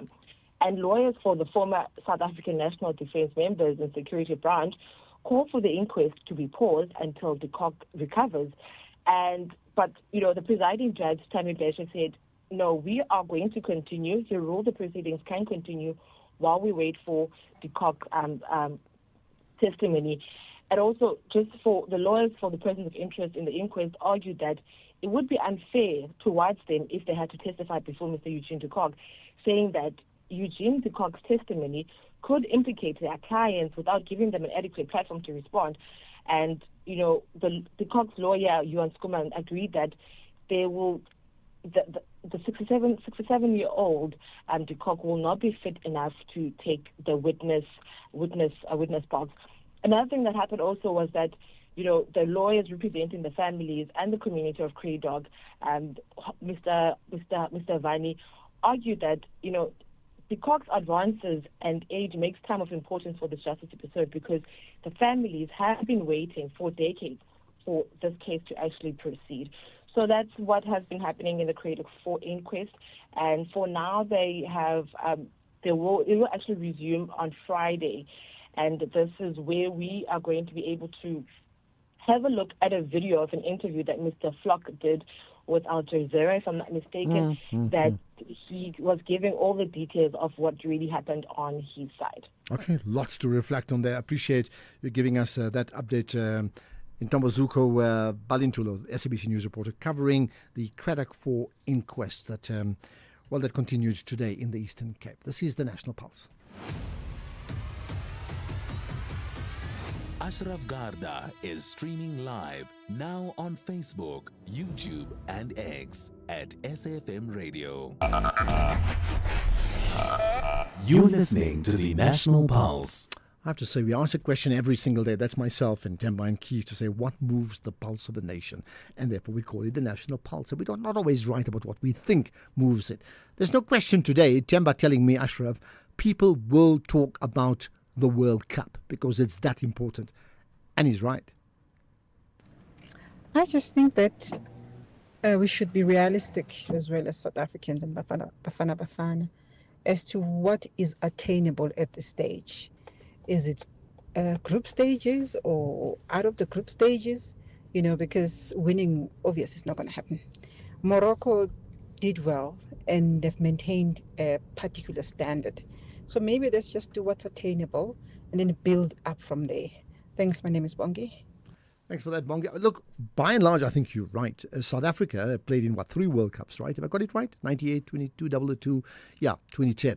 And we've never gone beyond the first round, even when we hosted it. So getting into the knockout stage would be a big deal. Now, this World Cup, and I stand to be corrected, I think it's easier because it's a broader, expanded World Cup, which actually means it's not just the top 2 that goes to the knockout round. There's maybe about half of the teams that finish third will also go to the knockout round. That has got to be the absolute minimum goal, isn't it? Right, let's get the news headlines. It's Sondela here. It's 4:30. Thank you, Ashraf. On the news headlines, Chairperson of the Joint Standing Committee on Defence, Dr. Malusi Gigaba, says underfunding for the Defence Forces making it difficult to prevent illegal immigration, smuggling and other cross-border crimes. Deputy Police Minister Kasal Matale has apologized for the absence of Police Minister Feroz Kashalia and National Police Commissioner Fadima Semula at today's meeting of the Portfolio Committee on Police. And Kenya has declared 7 days of national mourning for the former Prime Minister Raila Odinga, who has died at the age of 80. President William Ruto described him as a giant of democracy and a fearless freedom fighter. A full update follows at the top of the hour with Greg Close. SAFM, guiding you through the rush hour traffic. Good afternoon. Starting off in Gauteng, the N14 northbound has a crash reported before Jean Avenue, queuing traffic, and Christina de Wit Avenue southbound has roadworks reported with traffic restrictions towards Euphues Road. In KZN, a power outage reported in Pietermaritzburg, so traffic lights will not be working at multiple junctions in the Mountain Rise area. Expect delays. In Cape Town, Main Road outbound and Observatory, slow moving towards the N2 highway and the N2 Nelson Mandela Boulevard outbound, queuing towards Hospital Bend. With your traffic update, I'm Irma G. This is SAFM Sports with Tumi Nkgapele. So, Tumi, we've talked about what moves the national pulse. What moves the national sporting pulse today? Obviously, it's Bafana. I mean, I was listening to you earlier on with one of the listeners saying that we shouldn't change Hugo Broos. And I don't think Safa is going to change him, but post-World Cup, he did say that he's going to retire, and it only makes sense. And in terms of Helman Mkhalele, he even actually credited him yesterday, and I was hoping that I'll talk to him today, but he says he doesn't want to take the shine from the head coach, because basically he's the one that needs to get all the praise. But we'll definitely try to catch up on him and speak to him in terms of his experience as the assistant coach. But he definitely does deserve all the praise. But we're going to start things off with cricket this hour, where Proteas stand-in Test captain Aiden Markram says that there's no time for self-pity. This is after South Africa's 93-run loss to Pakistan in the first Test in Lahore. Now, the Proteas were bowled out for 183 in their second innings and now trail the two-match series 1-0. And Markram says that despite the setback, the team remains positive. We had a good winning streak going and we lost the game of cricket, and that's how the game of cricket and the world of sport works. So can't win everything. We had plans, we gave it our absolute all, and we were on the wrong side of it. So that can happen, and you have to make peace with that. If the team is better than you over the 3 or 4 days, then you doff your caps towards them. So not looking too deep into it by all means. Let bygones be bygones, as they say, and look forward to that second Test match. Well, then, in terms of rugby, the Vodacom Bulls have made 11 changes and named a new captain ahead of the United Rugby Championship clash against Connacht on Friday night. Reinhard Ludwig, who only returned to action via the bench last weekend, will captain the side. And amongst other changes, David Creel is in the starting lineup as vice-captain, while several fresh faces come in after last week's defeat. Ululutu Chwakeni replaces Gerard Steenkamp, Jan-Hendrik Wessel starts at hooker, and Keegan Johannes returns to fly half with Paul de Wet at scrum half. Then in tennis, Naomi Osaka battled through injury to reach the Japan Open quarterfinals, beating defending champion Suzanne Lamont 7-6, 3-6 and 6-2. It is Osaka's first singles event in Japan in 3 years, and she'll face Jacqueline Christian next. The 27-year-old is coming off a US Open semi-final run and her best Grand Slam showing since winning the Australian Open back in 2021. Then in football, SAFA have confirmed that they have parted ways with technical sponsor Lecoq Sportif with the 5-year deal expiring in December. The French manufacturers have been with SAFA throughout Bafana's third-place finish at the last AFCON finals and qualification for the next World Cup, along with Banyana and junior national teams' notable achievements. Now, several brands have been listed to take over, with Kappa and Adidas reportedly at the forefront. Elsewhere, Fabio Paratici has returned to Tottenham Hotspur as a sporting director. This is after the Italian has finished serving a 30-month ban from football. Paratici has resigned as Spurs managing director of football back in April 2023 after an appeal against the ban over his role in transfer deals and finances while at former Juventus was rejected by Italy's top sports body. Now, Spurs says that Paratici, who's been working with the club as a consultant for months, will partner with Johan Lange, who was promoted to also becoming a sporting director. Then finally, in Formula One, Mercedes will continue with George Russell and Kimi Antonelli as their driver lineup for the 2026 Formula One season. It will be 10 years since Russell joined Mercedes, and Antonelli will be moving into his second season after replacing Lewis Hamilton in the team following the 7-time champion's move to Ferrari. On that note, it's a wrap from my side for now. I'll have more in the next hour. Right, perfect. To me, lots to consider, yes. And I think that point about Helman Mkhalele, but I mean, as I said earlier on, Hugo Broos is very clear just how critically important he's been to his role, for him to execute on his role as the coach, which I think I'm thrilled that that's the case, because you want, it happened in the rugby team as well, you want that combination between, coach and assistant that really works in sync, aligned to one another, because that's what it takes to do well as a team, nothing less than that. Right, we're going to get to the markets next.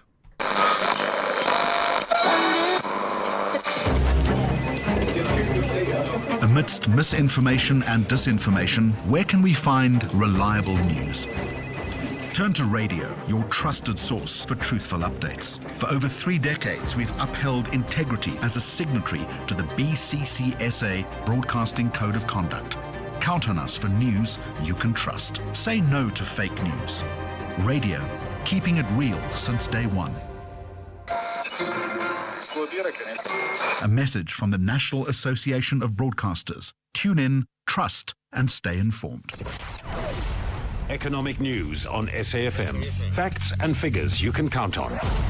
Right, Makwe Masilela with us from Makwe Fund Managers. He's got news local and global. But Makwe, outside of Bafana, you've got news about the Karoo interims, right? Definitely. Afternoon to you, Ashraf.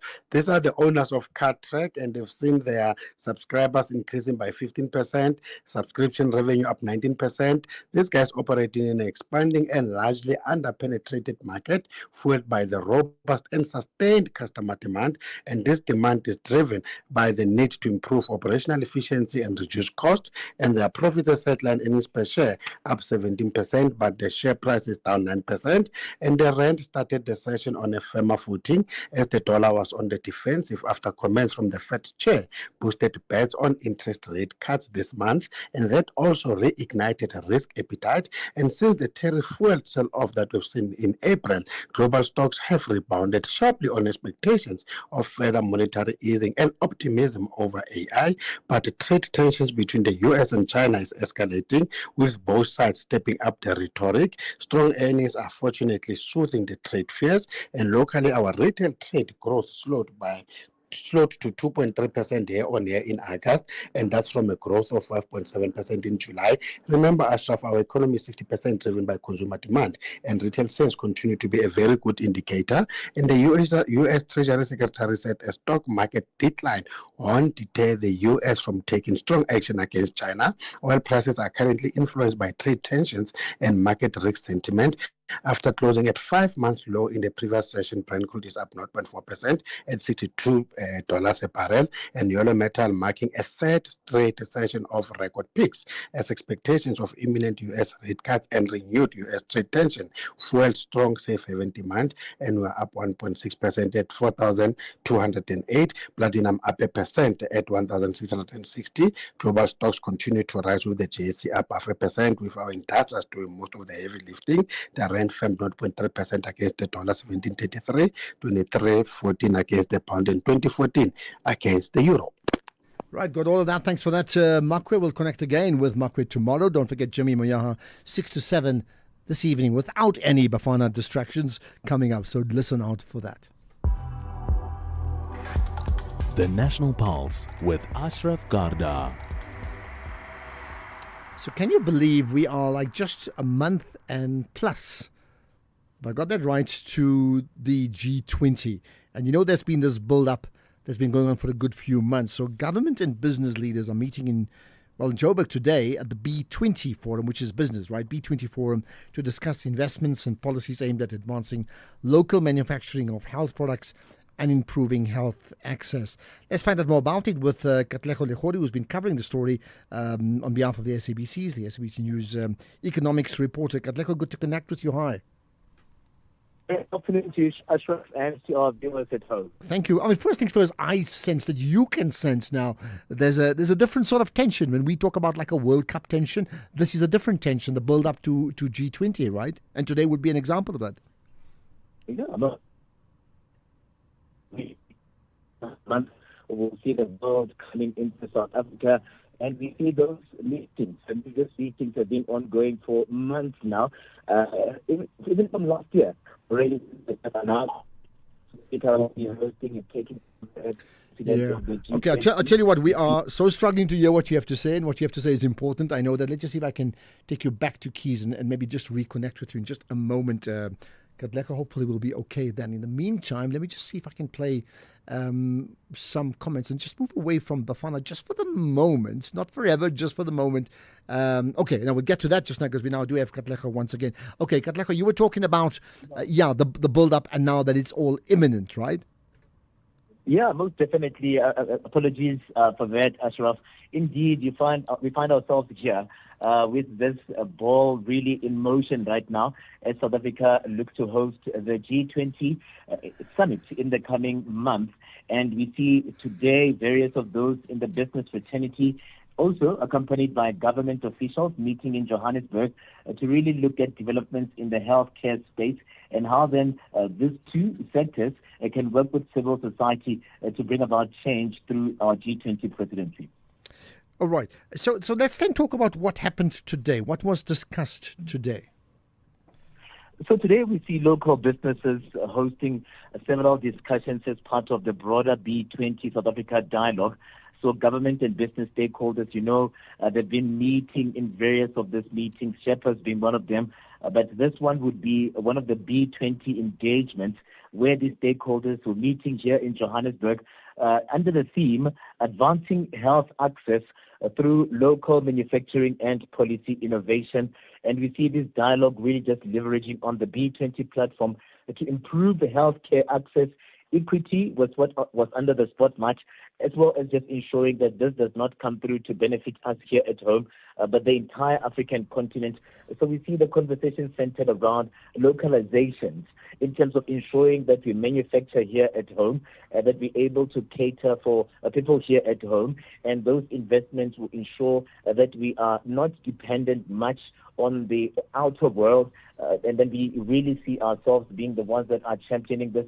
As we speak right now, Ashraf, South Africa imports over 70% of its pharmaceutical products, and those that attended this gathering today were in agreement that this needs to change, as we really should push to ensure that there's local production of these medical products. Ashraf? And I've asked this question before, and I suppose I probably have to ask it often enough because it's that important. The connection between what is discussed at B20 or discussed and proposed to then get delivered to G20, meaning how much muscle does what gets talked about today carry forward to the G20 itself? We see them just talking about working on documents. Most of them would talk about working on documents that would go into the main G20 summit, whereby I think at the G20 summit we're going to see consensus and resolutions, and some of those resolutions would come from different sectors, and they would come through these discussions that have been ongoing here. So you find, really various of these stakeholders, including civil society organizations and communities, coming through to form part of these, because they would want for it to be as inclusive as possible, so that when there's that announcement made during the summit, everyone feels accommodated and everyone is aware of what our G20 presidency has managed to produce in terms of moving us here as South Africa, but also the continent, because most of these conversations are centered around ensuring that everyone benefits, including those that are our sister countries here in the continent. Right. Just lastly, anything surprise you today? Because conversations come and go, and sometimes once in a while something comes out of the box that really gets you thinking out of the box. It was just literally around legislation. Most of them would really talk about the legislation, bottlenecks that still exist here. Today we see a company, Helium. This is a company, a British company that is investing here in South Africa.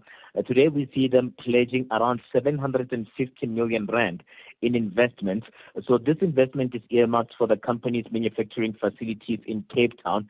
This is a company that manufactures painkillers, the likes of Grandpa. They manufacture toothpaste like your Sensodyne, your Aquafresh, and today they were just pledging and just talking about a commitment to South Africa through this B20 meeting, and they're urging other companies to follow suit in investing in South Africa. So we find on the table as well today the Department of Trade, Industry and Competition, the Deputy Minister was there, the Department of Health, they were there as well, the DDG. So all of them just looking at ensuring that it's all hands on deck in just championing some of these investments into South Africa. But at the same time, they have to be tailored investments that would have people monitoring some of these pledges and commitments, because there have been concerns over time as well, Ashraf, that we would see some of these commitments coming through, but you don't see them really just finding meaning on the ground. And that is why most of them would talk timelines, would talk accountability, and just ensuring that some of these conversations are not just talk shops. Okay, let's leave it at that. Not just talk shops is probably the key takeout from all of that. Katlego Legori, the SABC News economics reporter, covering the story of today's meeting between government and business leaders at the Joburg, at the B20 Forum, to discuss investments and policies. Right, more to come on the National Pulse, including me talking to you. This summer, the continent unites for the biggest football showdown in Africa. The Total Energies Africa Cup of Nations Morocco 2025 is coming to your screens, live and available on SABC TV channels, SABC Sport, SABC Plus, and across your favorite SABC radio stations. Catch all 52 thrilling matches. Stand behind Bafana Bafana and experience every goal, every cheer, and every victory from 21 December 2025 to 18 January 2026. SABC Sport brings you all the AFCON 2025 action, live and free, because it's game on everywhere. For the love of the game. If you think you cannot afford a lawyer, think again. Clientele Legal has made professional legal services affordable. You receive up to 745,000 Rand worth of legal services per year. Our range of plans include cover for you, your spouse, children, and extended family. Plans include cover for civil, criminal, and labor-related matters. Whether it's protection orders, gender-based violence, uncontested divorce, or poor service, your Clientele Legal lawyer will be there to assist you. Our services are convenient. Simply pick up the phone and call your lawyer or send us an email and we'll get back to you. All plans include a bail benefit of up to 5,000 Rand and we'll go to the police station and pay it for you. Plus, Clientele Legal offers you 24-hour telephonic legal advice. SMS SAFM to 32195. That's SAFM to 32195. Clientele General is an authorized FSP and licensed non-life insurer. T's and C's online. Standard rates apply. You are listening to the National Pulse with Ashraf Garda. All right, I need to hear what you have to say, wherever you're in the country, or maybe in the USA or the Middle East. I don't know, wherever you are, let's talk.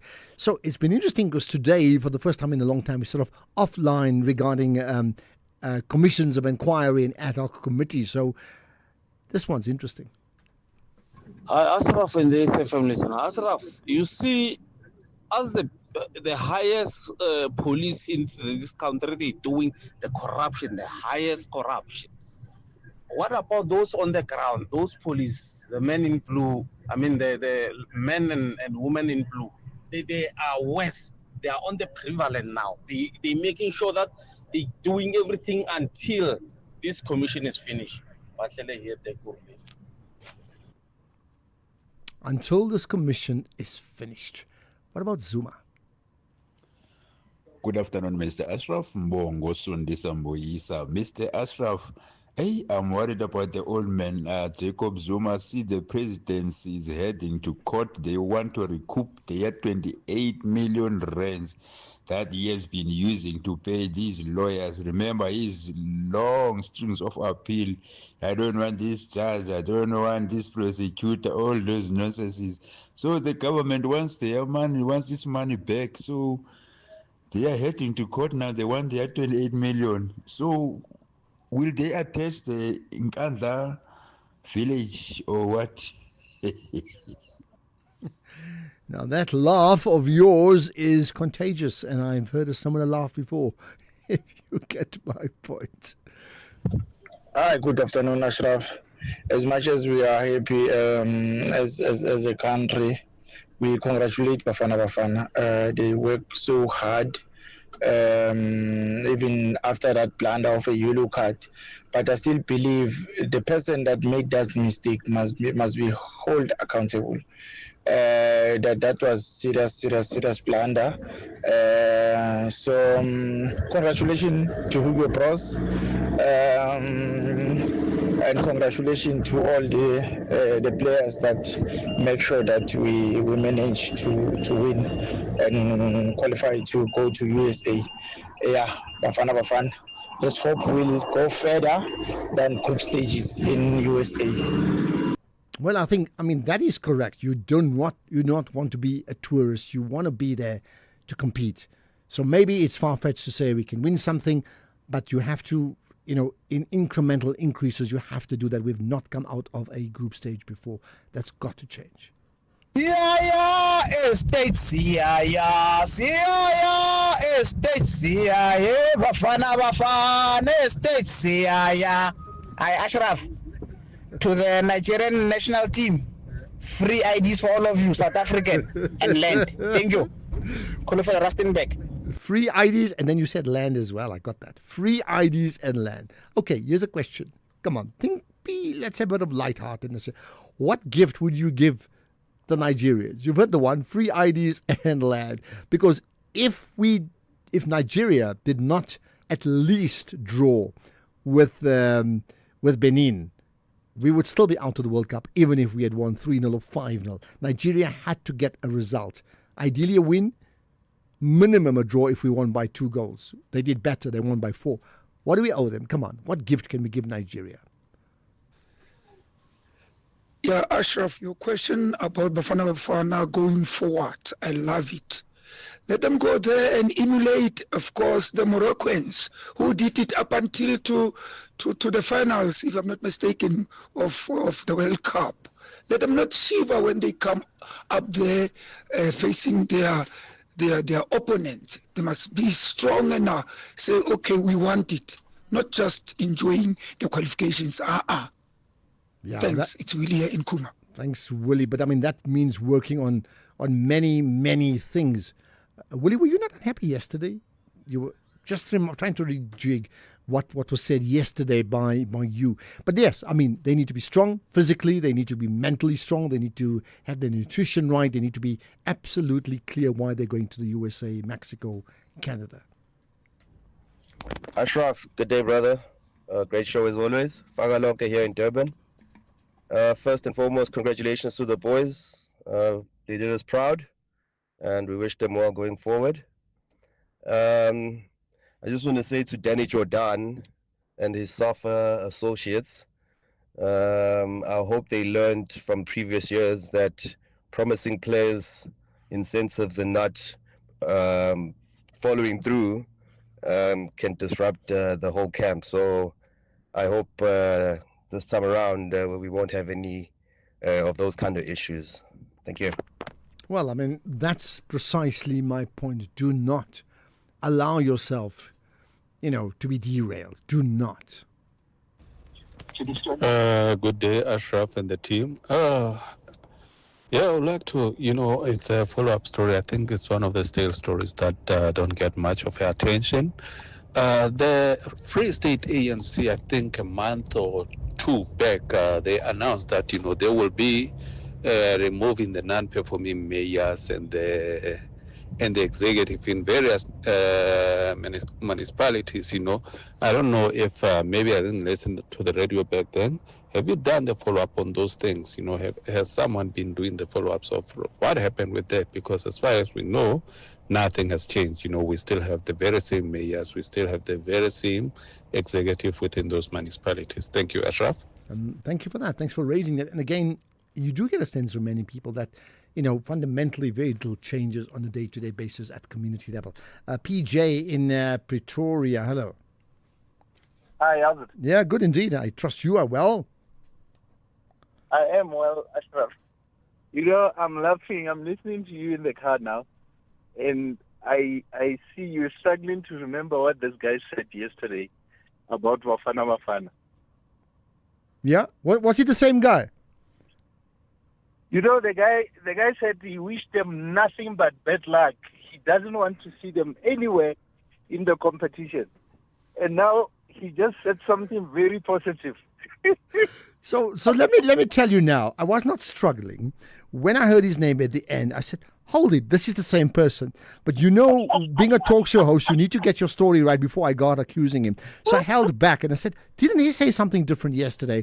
And of course, it jogged your memory. He was the complete opposite. He said, we got into this because of corruption and therefore we must lose. We must not qualify. Okay, thanks for clearing that up.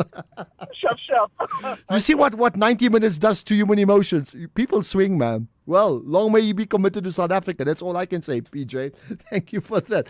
Well, there we are. PJ confirming what was said yesterday. You see, people have memories on the show. JP in Mahikeng, hi.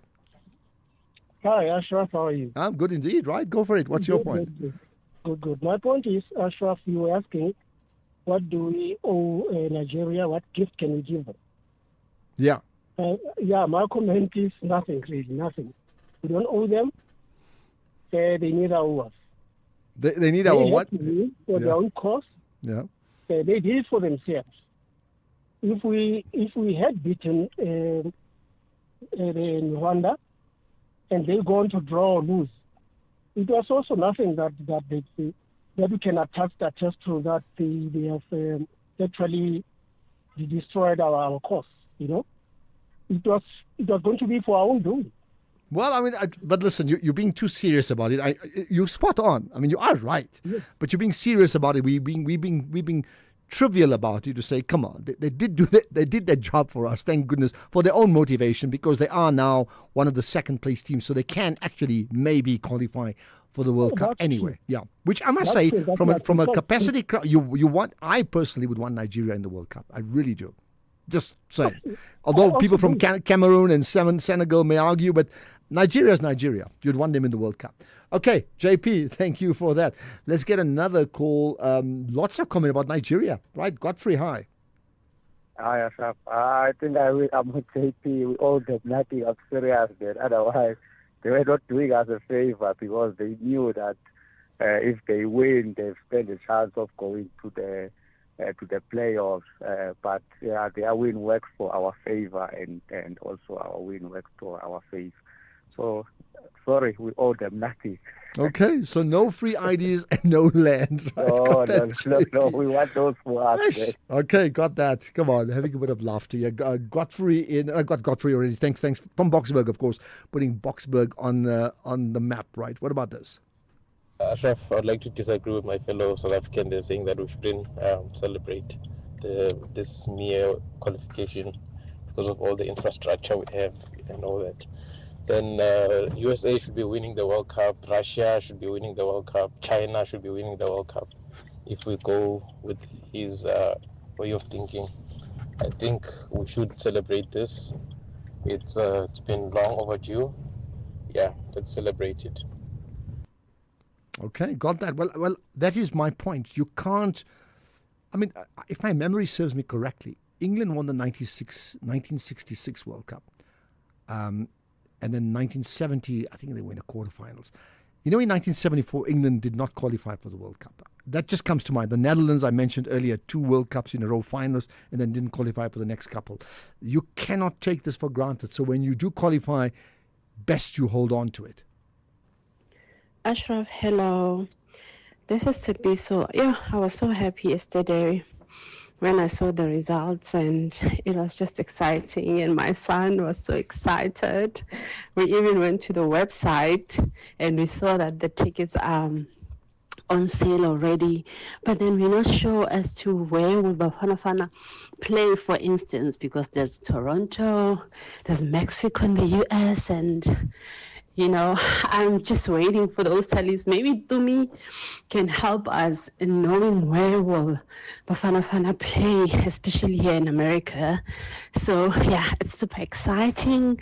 Go Bafana Bafana, not Baf, but Bafana Bafana. Well, did you say especially here in America? So you're there now, if I can hear you correctly.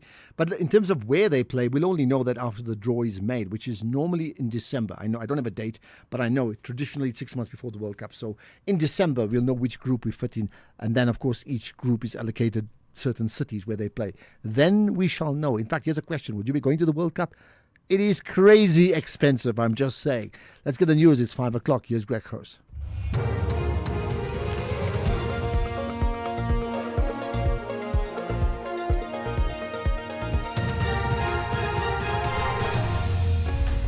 Thank you, Ashraf. The Defence Force hampered by underfunding and national mourning for Kenya's Raila Odinga. Good day to you. The chairperson of the Joint Standing Committee on Defence, Malusi Gigaba, says underfunding for the Defence Force is making it difficult to prevent illegal immigration, smuggling and other cross-border crimes. He's leading the parliamentary committee in an oversight visit to the border between South Africa and Zimbabwe outside Musina in Limpopo. One of the biggest challenges we are facing in this regard is the fact that the SANDF is severely underfunded. As a result, they are not able to recruit new members, to deploy more members. There are supposed to be 22 companies guarding our borders, but there's only 15 at the present moment. Even those face the challenges of lack of personnel, inadequate vehicles, not sufficient technology such as the drones and others. The Deputy Police Minister Castle Mutale apologised for the absence of the Acting Police Minister Feroz Kachalia and the National Police Commissioner Fanny Masemola at today's meeting of Parliament's Portfolio Committee on Police. Mutale explained why the minister wasn't available and that Masemola had taken ill. It's unfortunate that today we are gathered here with the challenges that are there, cabinet sitting and the minister having to attend that and not being able to come to this meeting, not because there is a disregard of this meeting. There is willingness to come and appear before the committee. Political parties in the Northwest Provincial Parliament have welcomed the establishment of a committee to probe the Premier Lazarus Makhosi's alleged misconduct. The mayor of the Naledi local municipality made the allegations during an oversight visit of Parliament's joint portfolio committees to municipalities in the province last month. Justice Tabambes from the EFF, Christian Stale from the DA, and Lerata Sholo from the MK party. We are very much careful not to be used in political battles by political parties, especially the ruling party, where they want to deal with their own and using us. We believe that any allegation should not be left unattended. It should be investigated. Witnesses must be called so that they provide the ad hoc committee with all the necessary evidence that is needed. We are here about transparency and accountability. Whether it's an ANC internal political fight, that has got nothing to do with us. Emergency services, police officers and rescue teams are trying to locate a light plane in Howick in KwaZulu-Natal Midlands after receiving reports of a plane crash. Emergency Services spokesperson Roland Robertson says the search is being hampered by thick mist. Midlands EMS crews are currently on scene in the Nottingham Road area just outside of Howick following reports of a light aircraft crash. Rescue teams are currently on scene and are trying to locate the aircraft. Kenya has declared 7 days of national mourning for former Prime Minister Raila Odinga, who's died at the age of 80. President William Ruto has described him as a giant of democracy and a fearless freedom fighter. Odinga spent many years as an opposition leader, losing 5 presidential campaigns. He died in India, where he was receiving medical treatment. The top story, the chairperson of Parliament's Joint Standing Committee on Defence, Malusi Gigaba, says underfunding for the Defence Force is making it difficult to prevent illegal immigration, smuggling and other cross-border crimes. That's SAFM News. I'm Greg Khus. In sports this hour, over 130,000 tickets sold for Africa Cup of Nations in December. And in the business of sport, we talk about what financial impact a World Cup will have on Bafana Bafana. More details at 5:30. And this traffic report is brought to you by Auto & General Business Insurance. Auto & General, never not there. Auto & General is a licensed non-life insurer and FSP. T's and C's online. SAFM, guiding you through the rush hour traffic. Good afternoon. Starting off in Gauteng, the N3 northbound in Bedford View is slow moving on the link to the N12 east at Giluli's interchange. The N3 southbound in Germiston has a stationary vehicle after Van Buren Road, and the M1 southbound slow moving towards Crown interchange. In KZN, power outage reported in Pietermaritzburg. Traffic lights not be working at multiple junctions in that mountain rise area, so you're asked to expect delays there. In Cape Town, the N2 outbound slow moving towards Bunga Avenue. Montague Drive is slow moving at Drill Avenue, and Jan Smuts Drive southbound in Lansdowne has a crash reported at Turfel Road. With your traffic update, I'm Irma G. And this traffic report was brought to you by Auto & General Business Insurance. Auto & General, never not there. Auto & General is a licensed non-life insurer and FSP. T's and C's online. The National Pulse with Ashraf Garda on SAFM. You're listening to the National Pulse, weekdays 3 to 6 p.m. All right, we'll take your calls just now. Not quite now, just now, but and there's one issue that you may be very concerned about. South African safety rankings has taken the hit on the global stage, and I believe it's quite significant, plunging 50 places for safety. What type of safety are they talking about? We'll find out just now with Andy Mashaile, but not quite now, just now. For now, the campaign to scrap the Labour Law Amendment Bills, a joint campaign of more than 40 unions, feminist movements, legal advice officers and social movements across South Africa they'll start protesting as part of that. They'll do that tomorrow. And we're going to talk about that pretty shortly. But before we get to that, there's more thoughts from you. So let's play it. Ashraf, if we forget the man who nearly got us in trouble, the man who slept on duty, and he didn't remind the coach that Teboho Mokoena is not supposed to play, we will be making a very big mistake. That man's head needs to roll because we can't afford those reckless mistakes. The man was sleeping on duty. He cannot be allowed to continue working with Bafana unless we want more trouble. We should not get too much excited until we forgot about this man. He must come to account. Thank you. But I mean, they're two separate issues. The one is, yes, and I think Safa said they will investigate it after the World Cup campaign, which is now. But the other is the team is in the World Cup. So the preparation for that team is very different from the role that Safa has to play about, as you said, in inverted commas, somebody sleeping on the job. Good afternoon, Ashraf. Yes, I think about Bafana. The other thing that we should do, and even the technical team, yes, as supporters, we need to support the technical team led by Hugo Broos. But the other thing is that the clubs, the teams itself, they must also look at the pool of players that Hugo Broos has selected over the years now, leading to AFCON qualification and subsequently a World Cup. Play them so that they are always match fit, so that we keep them, so that when the time comes, we don't have completely new players that will be going there, because the other ones will be deemed to be on form, not playing and everything. Thank you very much. Thabo Madike in Zanin. Okay, thank you for that, Thabo. We'll get more thoughts as well. So I did say we'll chat about the Labour Law Amendment Bill, but we'll talk later to Andy Mashaile. In fact, we're going to talk to him now. So here's the story, and it's concerning. South Africa has slipped down the latest global safety index. According to the 2025 report, the CS Global Partners report, which assesses 166 countries, South Africa has plunged 50 places in this ranking, right, for safety. So the current position, South Africa now number 129th position. So what does this mean? How does this ranking work? Let's find out from Andy Mashaile, who's a retired member of Interpol, security strategist, EXCO member of the International Cybersecurity and Investigations Committee. Andy, as always, we talk to you, but often with bad news like this. I don't like it. Hello.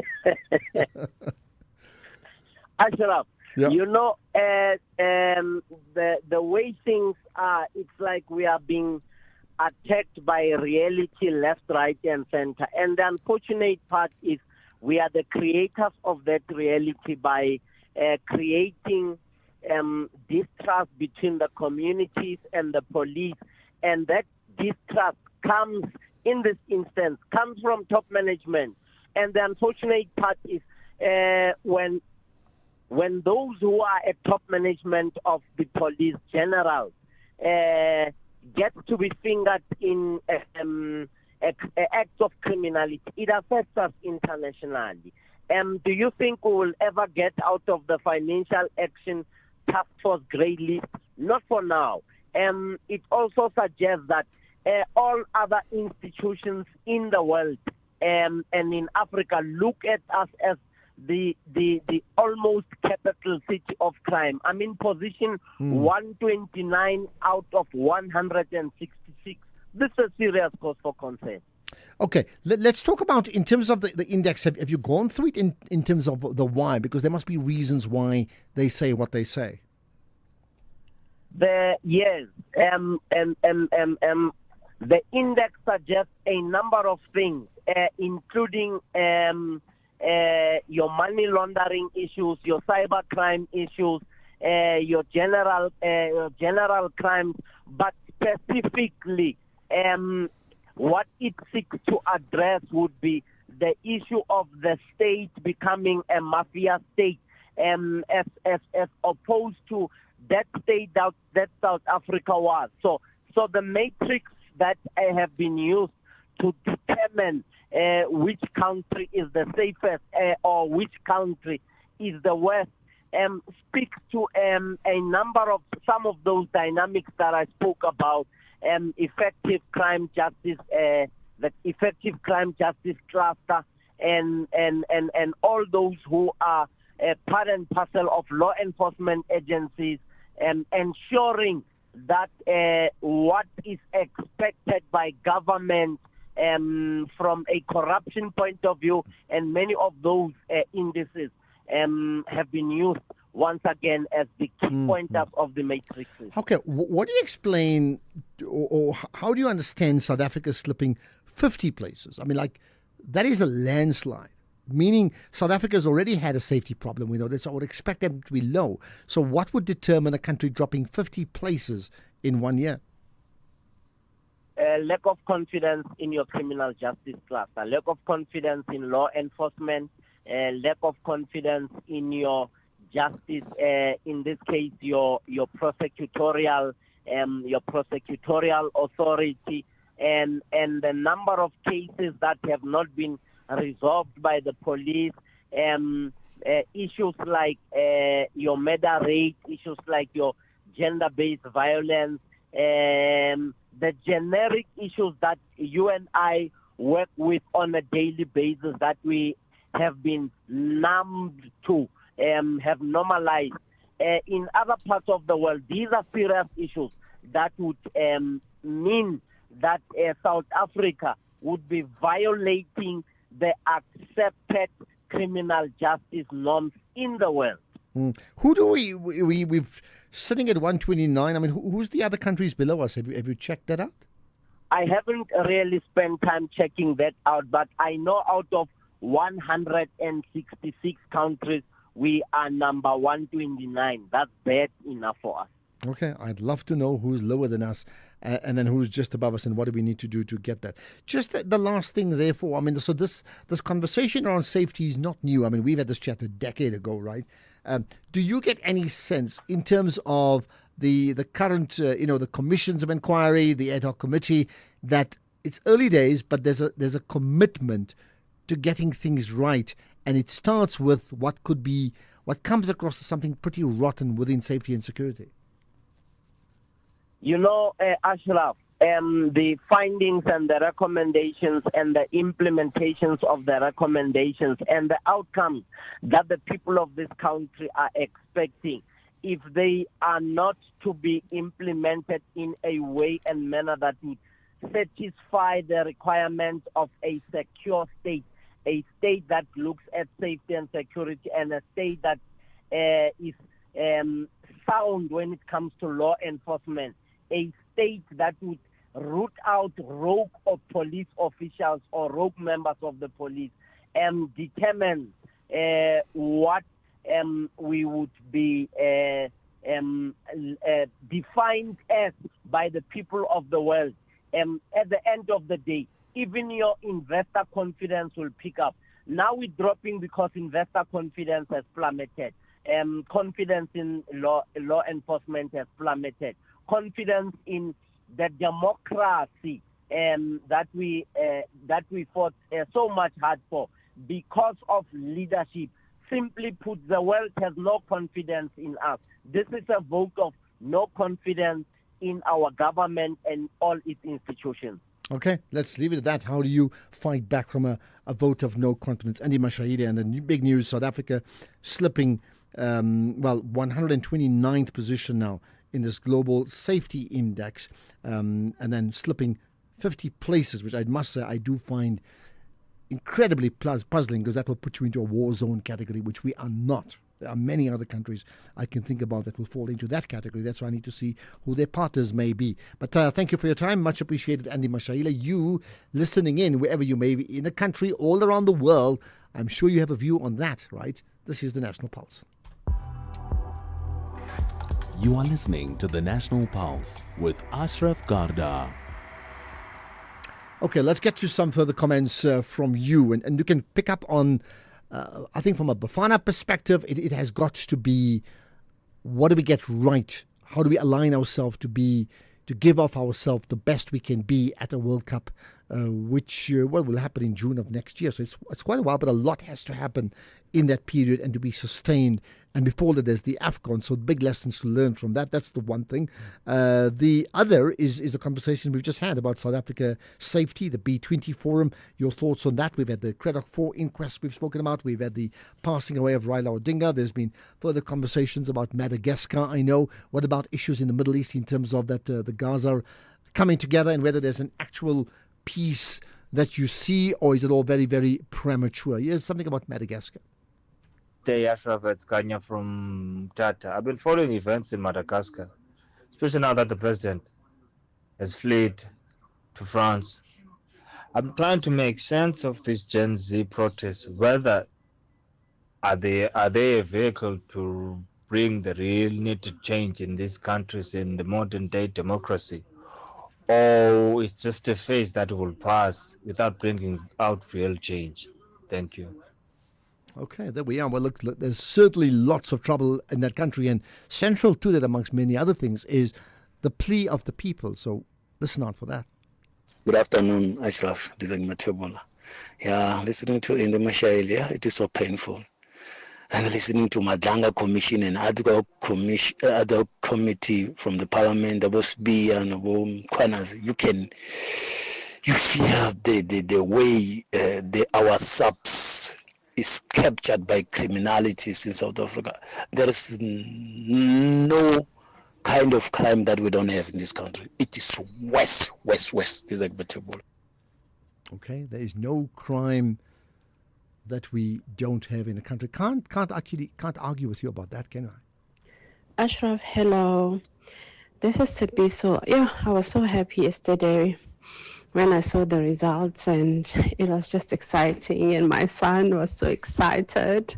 We even went to the website and we saw that the tickets are on sale already, but then we're not sure as to where will Bafana Bafana play, for instance, because there's Toronto, there's Mexico and the US, and I'm just waiting for those tallies. Maybe Tumi can help us in knowing where will Bafana Bafana play, especially here in America. So yeah, it's super exciting. Go Bafana Bafana, not Baf, but Bafana Bafana. I think I'd play that again. But if I did, maybe it was worth it. Bafana. I mean, there we are. It's amazing what people who are joyful, what happens to them, isn't it? It's a whole new world around there, like how you can chop and change, right? Okay, here's another. Hi, Ashraf. Good afternoon. Ashraf, since we've qualified for this World Cup, don't you think it's now high time that we prove to these Americans that we are not against any race here? We somehow give those 59 or 49 Africano-Americans a free ticket to be on the stadium to cheer us up, just to show them that we still have Ubuntu within us, even though they did us bad. We must also maybe extend this to AfriForum, free ticket for them if they are going to go to America. No, I don't know why we want to bring in other people's politics into that issue. Let's keep the Bafana story to the Bafana story. It's a football team that represents the nation, all of us, and they must just do the very best they can do. You can't take it for granted how well they'll do it. Every team is vying for the same goal, to do the very best they can do. Let's just give them that support.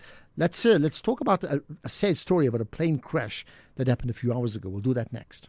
Think about 6 years ago, when Amapiano was just a musical instrument, when streaming meant watching water flow, not videos online, and remote work was only said when your remote batteries died. So it makes you wonder, what will the next 6 years bring?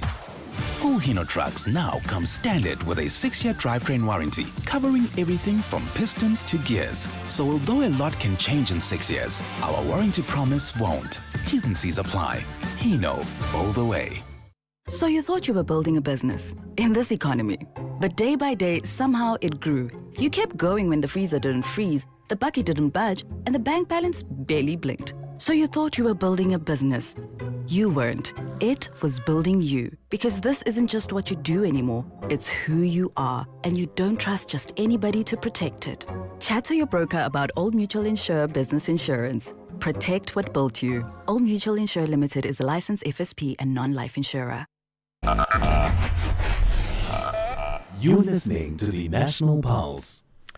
Right, so here's a story that's a real tragedy. The KwaZulu-Natal Emergency Medical Services are at the scene of a plane crash. Well, they were earlier on. That plane crash in the Natal Midlands in Nottingham Road. You'll be very familiar with that, people who drive from Joburg to Durban. So Nottingham Road in the Midlands. And the KZN Transport spokesperson is Indabezinhle Sibiya. He in fact spoke about poor visibility as a big cause around that. Let's find out, what happened, what are the causes, and what has been the impact of it. So thank you for your time, and thanks for joining us here on the National Pulse. Thank you very much, and good afternoon to you, and good afternoon to the SAFM listeners. Thank you. Well, a good afternoon on a not so good news day. What's happened? Well, at this stage, we do not have details except to say the MEC for Transport and Human Settlements, Bonso Duma, has mandated us to liaise directly with the Aeronautical Search and Rescue Coordination Center. They have actually informed us that they received, an alert through their control center, indicating that there is some form of distress. So they've also indicated that 2 aircraft are missing. There is a search and rescue operation which is currently underway. For our part, as the Department of Transport, the MEC Bonso Duma has mandated RTI to manage traffic flow, because they are onlookers. They are motorists that are obviously causing traffic congestion and causing distraction there. So that is where we are at the moment. Okay. So what about, so you did talk about visibility. So what has been the impact? When we say crash, obviously there's a crash. That means there are people who've been on that flight. What's happened to them? Well, the main issue for us with climate change, very difficult to have, a stable weather. It's not predictable, unfortunately. We cannot, guarantee that over the next 2 hours, 3 hours, it's going to be cloudy. We may experience, heavy rainfall. We may experience prolonged rainfall as a result of the cut-off low pressure system. This is as a result of, the climate change. You recall that a couple of years ago, in 2024, we had a snowfall in the KZN Midlands. For the very first time, a snowfall of about 30 centimeters in depth, meaning that, we are having all these extreme weather patterns. So the weather is terrible, so we are augmenting the search and rescue operation. We can indicate that there is, interaction with the farmers as they are looking for these 2 aircraft, and also utilizing the cutting edge technology in the form of the drones, to search for the missing aircraft. Okay. So at this point in time, beyond that, you can't tell us anything more, right? Yeah, unfortunately, at this stage, we are unable to give you, more details in terms of, who, is being rescued, in terms of the numbers, how many people were in the aircraft, how many pilots, all of that.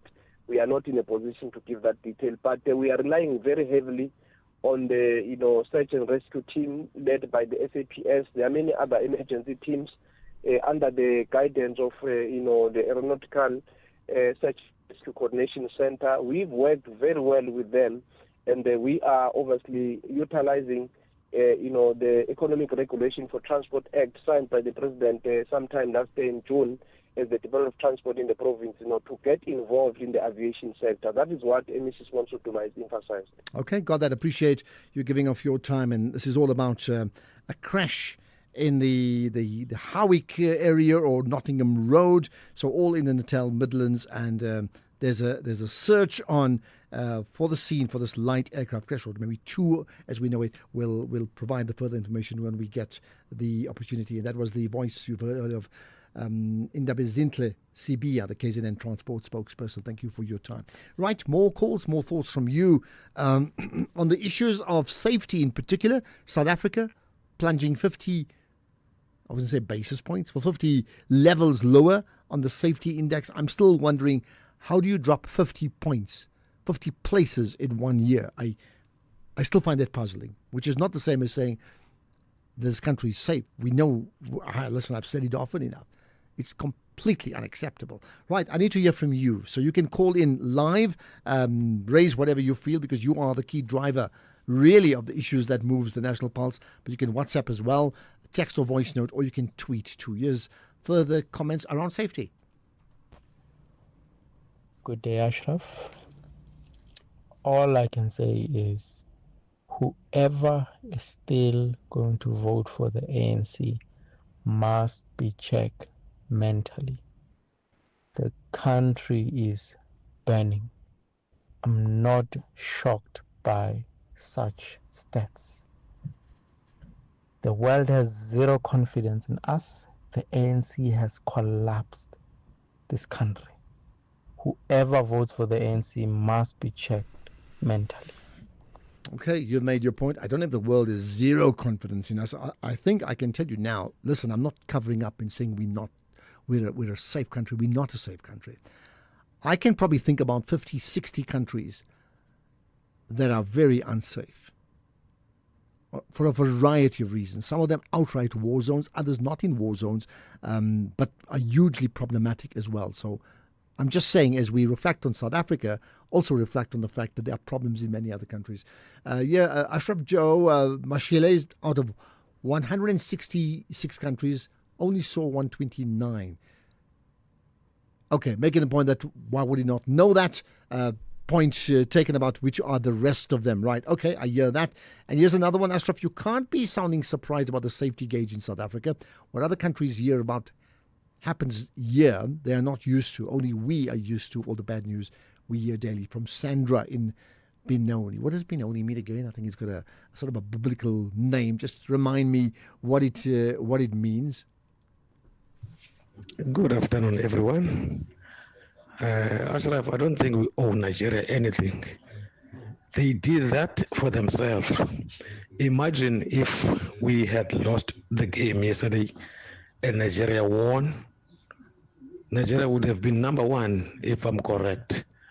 So they were looking for two results: for them to qualify outright or to go through the next round, which is called the playoffs. So they did that for themselves. Everybody's for himself in this world. Thank you.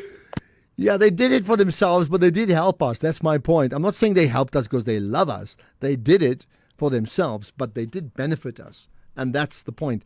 Quick reply from Sandra Benoni, son of my sorrow. There we are. Thanks for that quick reminder. Appreciate that, Sandra. Here's another. Ashraf, this is Tabitha from there.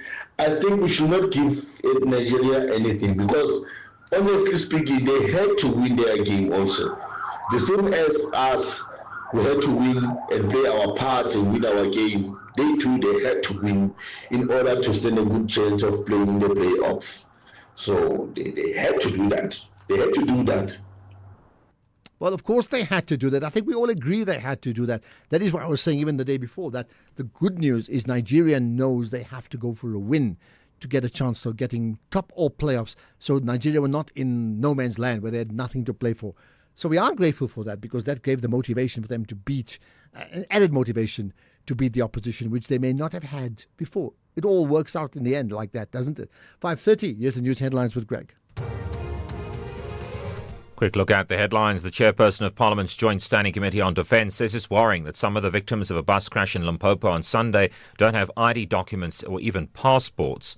Johannesburg City Power says it's working on resolving a R1 billion backlog it owes contractors. And the World Food Programme says funding shortfalls means it could be forced to cut food aid to more than 13 million people. There's a full update at 6 o'clock. SAFM, guiding you through the rush hour traffic. Good afternoon. Starting off in Gauteng, Allendale Road eastbound in Kleurkop is slow moving towards Mastiff Road. The M1 southbound slow moving towards Boysons, and the N1 northbound in Midrand slow moving towards Samrand Road. In KZN, a stationary vehicle reported on the N2 North beyond the Higginson Highway ramp. The left lane has been closed off. And due to that power outage in Pietermaritzburg, quite a few sets of defective traffic lights reported in that Mountain Rise area, so expect delays. In Cape Town, the N2 outbound slow moving towards Bunga Avenue. Albert Road outbound is slow moving through Woodstock, and the N1 outbound slow moving towards Okavango. This is SAFM Sports with Tumi Ngapeli. And to me, amongst many other things, here's an important one, which I know you will touch on. What's the value of Bafana Bafana playing in a FIFA World Cup? Yeah, absolutely. And I heard one of our listeners asking, when is Bafana Bafana playing? Where are they playing? All we know right now is that the draw is taking place on the 5th of December. So we'll just have to wait and see who's going to qualify, and then we'll see how that draw pans out. But the organizing committee of the CAF Africa Cup of Nations in Morocco has confirmed that over 130,000 tickets have been sold so far. A total of 400,000 tickets have been released to date, which is just a third of all the tickets. The second phase will begin on the 25th of October, and the third phase is on the 25th of November. Meanwhile, Bafana Bafana coach Hugo Bruce says that he wants his team to go one better at the Africa Cup of Nations in Morocco this December. This is after guiding South Africa to qualification for next year's FIFA World Cup in the US, Canada and Mexico. Now, Bafana finished third at the last AFCON in Ivory Coast, and Bruce believes that they can improve on that result as they build momentum for the World Cup. South Africa sealed their World Cup qualification for the first time in 23 years with a 3-0 win over Rwanda at Mbombela Stadium yesterday, finishing top of Group C with 18 points. And talking about Bafana Bafana, let's get straight into the business of sport. The Business of Sports with Tumi Nkapele. Righty, as I mentioned, today we're talking about what financial impact a World Cup will have on Bafana Bafana in terms of the business of sport today. And as per usual, we're talking to the CEO and founder of Cash and Sport, Nqobile Ndlovu. A very good afternoon to you, Nqobile. I think let's start off with how much do teams make for qualifying and playing in the World Cup, as we know right now that Bafana Bafana is part of the 2026 World Cup? Well, the figures for 2025 are not out yet, but it's projected that a team, just for qualifying for the World Cup, will generate roughly $9 million or 165 million rand just for qualifying. And then if you make it to the round of 32, you should generate roughly $12 million, which is over $220 million, or 220 million rand when converted to rands. So just for qualifying, Bafana Bafana have made, I would estimate, over 150 million rand already just from qualifying. That's a lot of money. And then what effect may it have of sponsor income? I think that the sponsor income will definitely increase. We already know that Le Croc Sportif, who is the shirt partner of Bafana, have bowed out.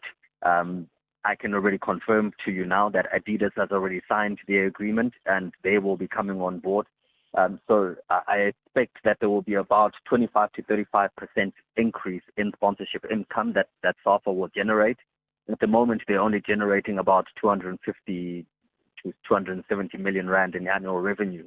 And I think that they will generate at least a further 35 to 55 million, if not more, from sponsorship revenue for 2025, 2026. So Adidas is confirmed? Adidas is confirmed, and you're hearing it first from me. Thank you very much. And I mean, every single time we go to tournaments, there's always some sort of issues with regards to the players. What are they going to earn? Do we know more or less what player bonuses could look like? That's going to be difficult to say because we had a previous bonus structure which is still a little bit unclear. But given the fact that SAFA will earn up to $9 million and players in the past were earning just over 113 million rand as bonuses, I don't suspect that it'll be too high beyond that, somewhere in the 120, 140 region. Because it's a World Cup, it's a much bigger tournament, so they expected to earn slightly more. But we'll see once the ministry and SAFA confirms that. Obviously, we're talking about a lot of money. Just before I let you go, I can only imagine how this is going to infiltrate into development of football in the country in the future. Yeah, SAFA's guidance in terms of their revenue targets is looking at somewhere in the region of 300 million. At the moment, they can't fund other things such as the women's team. The junior teams are unfunded. So that money will hopefully go directly towards funding the junior teams and the women's teams. But we'll have to see, where they end up with. But this World Cup and the AFCON that's coming up, let's not forget that, will be a big help towards them, getting to that 300 million rand revenue target and funding all of the programs which they wish to fund, because there's over 20 teams under the SAFA umbrella. Ngobile, thank you very much. Ngobile Ndlovu, who is the CEO and founder of Cash and Sport. Ashraf, over 159 million rand approximately for Bafana Bafana competing in the World Cup. And as you heard, we heard it first here on SAFM. Adidas is the next technical sponsor of Bafana Bafana. Okay, so get your 3-stripe top, and I'll expect mine soon. Definitely. Well, with that said, Kinatumi Kapele Mudimukio. Economic news on SAFM. Facts and figures you can count on. Right, let's get to those facts and figures. And it's not about the business of the World Cup, but other business as well with the Jimmy Muya. Jimmy, what's top of the agenda? Listeners, certainly not as impressive as what Bafana Bafana could be potentially earning, but there are some positive conversations that we will be having, particularly around South Africa. It seems as though with all of the tensions that are happening around the world, there might be some glimmer of hope and positivity where it relates to South Africa. South Africa is, of course, one of the best performing emerging markets of 2025, and that has resulted in the likes of the IMF revising our global growth forecasts alongside those of other countries around the world. It also has resulted in the likes of Moody's potentially looking at South Africa a little bit more positively than what we've seen of late. I thought we'd have a conversation around that with the chief economist at Investec, Annabelle Bishop. Get a sense of perhaps it might be time for South Africa to be re-rated in the investment community and perhaps find a little bit more favor from investors as we go into the rest of the year. We know we've still got that critical grey listing decision happening next week as well. I want to get a sense of whether or not that's going to weigh in on how investors are seeing the South African story at the moment. Then we've also got a conversation with the team at Nedbank taking a look at the develop the African continent, particularly where it relates to financing the African continent and financing projects on the African continent. We're going to get a sense of what it is that they are doing there and how they're making a difference from their perspective. Then we've got a conversation with the team at Integrity 360 taking a look at the cost of cyber security breaches on companies. According to IBM, they estimate that a cybersecurity breach or a cyber attack on a South African company can cost on average 41.1 million rand. Now, of course, that data takes into account different sizes of companies, different types of breaches, different levels of breaching. So we're going to go through all of that and try and make sense of how to best protect businesses from cybersecurity attacks. And then we've got a conversation with the Senior Vice President of ABB South Africa, Graham Abrams, as part of our executive lounge. We're going to get to know him a little bit better beyond his day-to-day responsibilities at ABB. Before we get to that, a sense of the markets throughout the day. It has been somewhat of a mixed day, but it seems as though those are the kinds of days we are continuing to get. Largely in the green, though, so largely a positive day, much better than it was yesterday. The only two indices that were in the red were the FTSE in London, that was down about a fifth of a percent, and the DAX in Germany down about a 0.1%. With regards to the rest of the markets, though, every Asian market was up more than 1%, with the Hang Seng in Hong Kong the biggest winner, almost 2% up, about 1.8% there. The CAC 40 in France 2.1% to the green. The Nasdaq 1.2%, the S&P 0.8% to the green. Our own local markets had a green day as well. Financial stocks up a 0.5%, resources 0.2% to the green, industrials 1.2% up. The all share overall 0.68% to the green. The top 40 0.75% up. The gold price touched above $4,200 a fine ounce, a new all-time high today. We're sitting at about $4,192 at the moment. I suspect we'll go back above the $4,200 an ounce mark. The Brent crude price $62.49 a barrel.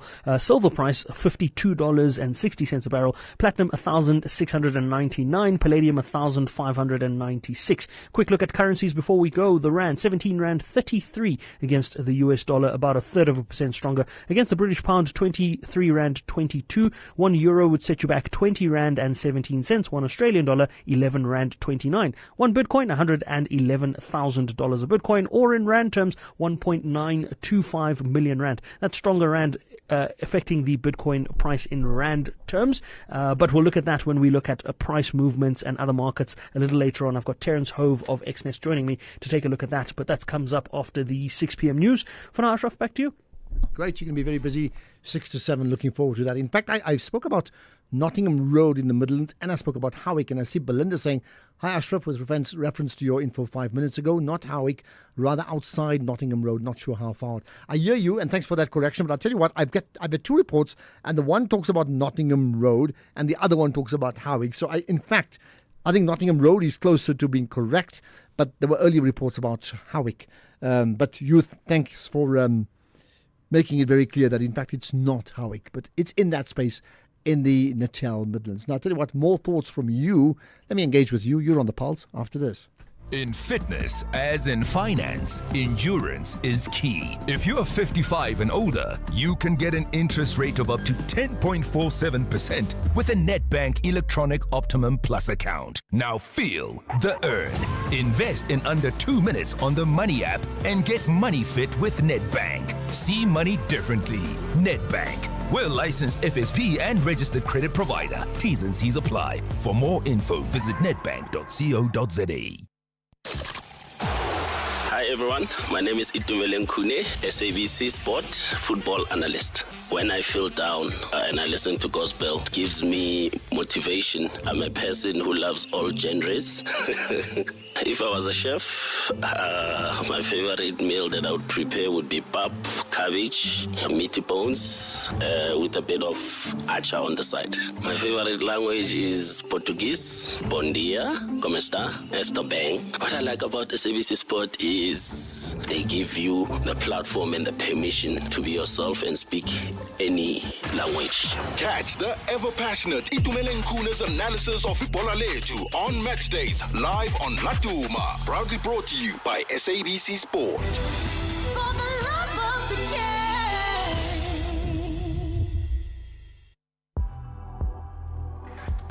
The National Pulse with Ashraf Garda. Okay, let's talk about this issue we should have spoken about earlier about effectively Joburg protesting against not minimum wage, but the very low minimum wage.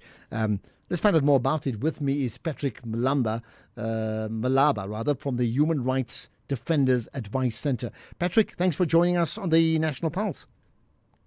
Good afternoon, Ashraf. Good afternoon, the listeners. Right, I understand there's big protests across the city of Joburg tomorrow. What's it all about? That's correct. Thanks for the question. The main event of tomorrow is to protest about the national minimum wage, which we feel that is a very, very low income for the employees in this country.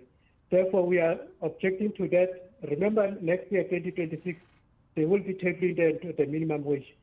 So we are saying, as a movement and the other unions who are joining us in this protest, including the social movement and the community organization forums and legal advice centers across the country. We are saying our demand in that protest is to say we don't want the allied commissioners to sit in that meeting. We want a public and open and fairness public participation in this project. But I mean, but at the nub of it, I mean, when you say protest, so who are you protesting to or against? I mean, what change? You want to change clearly, but where's the nub of the protest? There are lots of protests. I can't give you the correct number of how many people will be there, but we know the protest or the campaign is supported by more than plus minus 40 unions. We've got the feminist movement, we've got social development, social movement, we've got the legal advice center that will be supporting the campaign of tomorrow or the protest of tomorrow. That will be taking place. And for that, let me inform your listeners on this one. The campaign or the protest will not be taking place at Braamfontein as it was indicated earlier, but it will be taking place at number 47 Empire Road at Parktown. That's where the protest will be staged. 47 Empire Road, right. Let's go back to the issue of minimum wage. So, of course, there are some people who believe we shouldn't have minimum wage. You clearly believe that we should. But you're saying, effectively, the minimum wage is too minimal, right? How realistically, how much higher do you want it to go? After, remember, we don't have to talk about minimum wage. When you say minimum wage, it's a low ranking of the wage.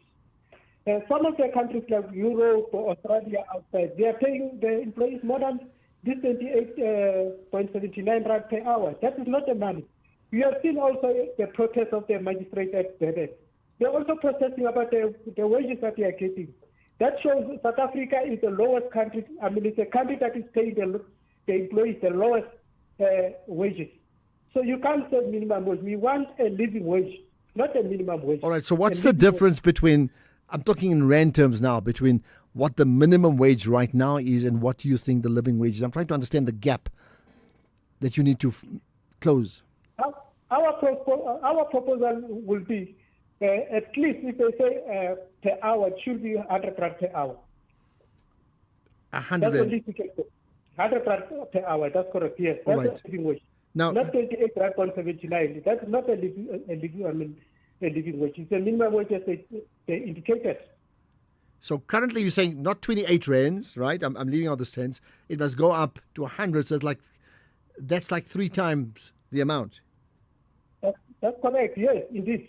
More especially, look at the government officials. Come on, if you give your employee 28.79 per hour, it's an insult to the employees. All right, do you think they can afford to pay for it? The country's got money. The country's got minerals. They've got all that it takes to afford that. It's just that we are in a situation whereby we are faced with a corruption. We are faced with a theft of money at the departments. The money, they are directed to the wrong departments and used for wrong reasons. That's why we are in a situation. Yeah, but it won't get fixed up in one day. The country's got debt, whatever the causes are, whether it's corruption, whether it's poor management. The fact is, we may be potentially a rich country, but we're not a rich country right now, aren't we? That's correct, Ashraf. That's why I'm saying to you, that is our demand. But we know when we demand that amount, they're still going to go down. Remember, in the negotiation, you don't ask for what actually you want. If you say 100 rand, obviously they will give you the examples that you are giving me to say no, but this money is absurd. We cannot afford that amount. At least if we talk about half of that amount, of which that will be our target. All right, so you'll accept much less. Okay, interesting one indeed. So all this happening at Empire Road, as you said, tomorrow. Thank you for your time. Let's see what comes out of this one here. Patrick Malaba from the Human Rights Defenders Advice Center. And to give context, besides just the issue of minimum wage, here's the point. It's a campaign to scrap the Labour Law Amendments Bill, which is a campaign of comprising 40 unions, feminist movements, legal advice offices, social movements across South Africa. They'll be protesting tomorrow from 10 a.m. onwards. There we are. That's just in Joburg, but of course there could be the same protests in other parts of the country. Well, no protest from you. I'll hear your voice after this. Clientele is here to safeguard you and your family with compassion because life happens. Be part of a family that truly cares. Our funeral dignity plans have helped South Africans bury their loved ones with dignity for more than 30 years. Let us help you create a meaningful tribute that honors your life and those of your loved ones. We pay out within 24 hours and you will get double accident cover with a clientele funeral plan. Our plans are affordable. Pick the option that suits your needs. Easy to apply, no medical examinations and no paperwork. SMS SAFM to 48031. That's 48031. Clientele Life is an authorized FSP and licensed life insurer. T's and C's online. Standard rates apply. Right, so here's the thoughts to you. Doing the right thing just got more rewarding. From the 8th of October, so it started already, up to the 31st of December, when you pay your SABC TV license, we'll say thank you with a 50 rands grocery voucher and more. It's our way of celebrating you for helping us to keep local stories and talent alive. Pay, wait for SMS Follow the instructions to claim your reward. Make sure your contact details are up to date so we can send you your prize straight to you. TV licenses, pay yours, make a difference.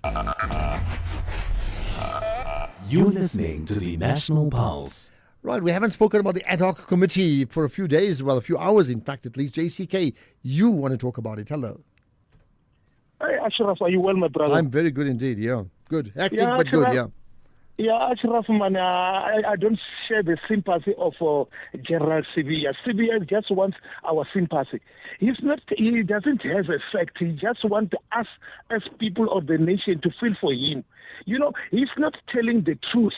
Man, you can't, like what? The people he's meeting there by the hotel, wherever you can name it. He, as the top cop, he watches TV, he reads newspapers. He knows that J.C. Kaunda is wanted and he was arrested for ABCD. But he's meeting those very people, which means those people are the one who are giving him money to buy our safety in South Africa. He knows Mokotsi, he knows Matana, he knows them.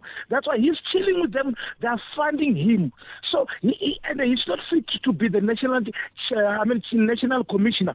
Otherwise, if he becomes one, South Africa is going down the drain. Zim will be a better country than us. Let me rest my case for now. JCK, Kaunda from Sila. Hey, Zim will be a better country than us. Let me rest my case. Well, what about you? Do you have a case that you'd want to talk about? In fact, there's a quick response already about the Bafana sponsor story.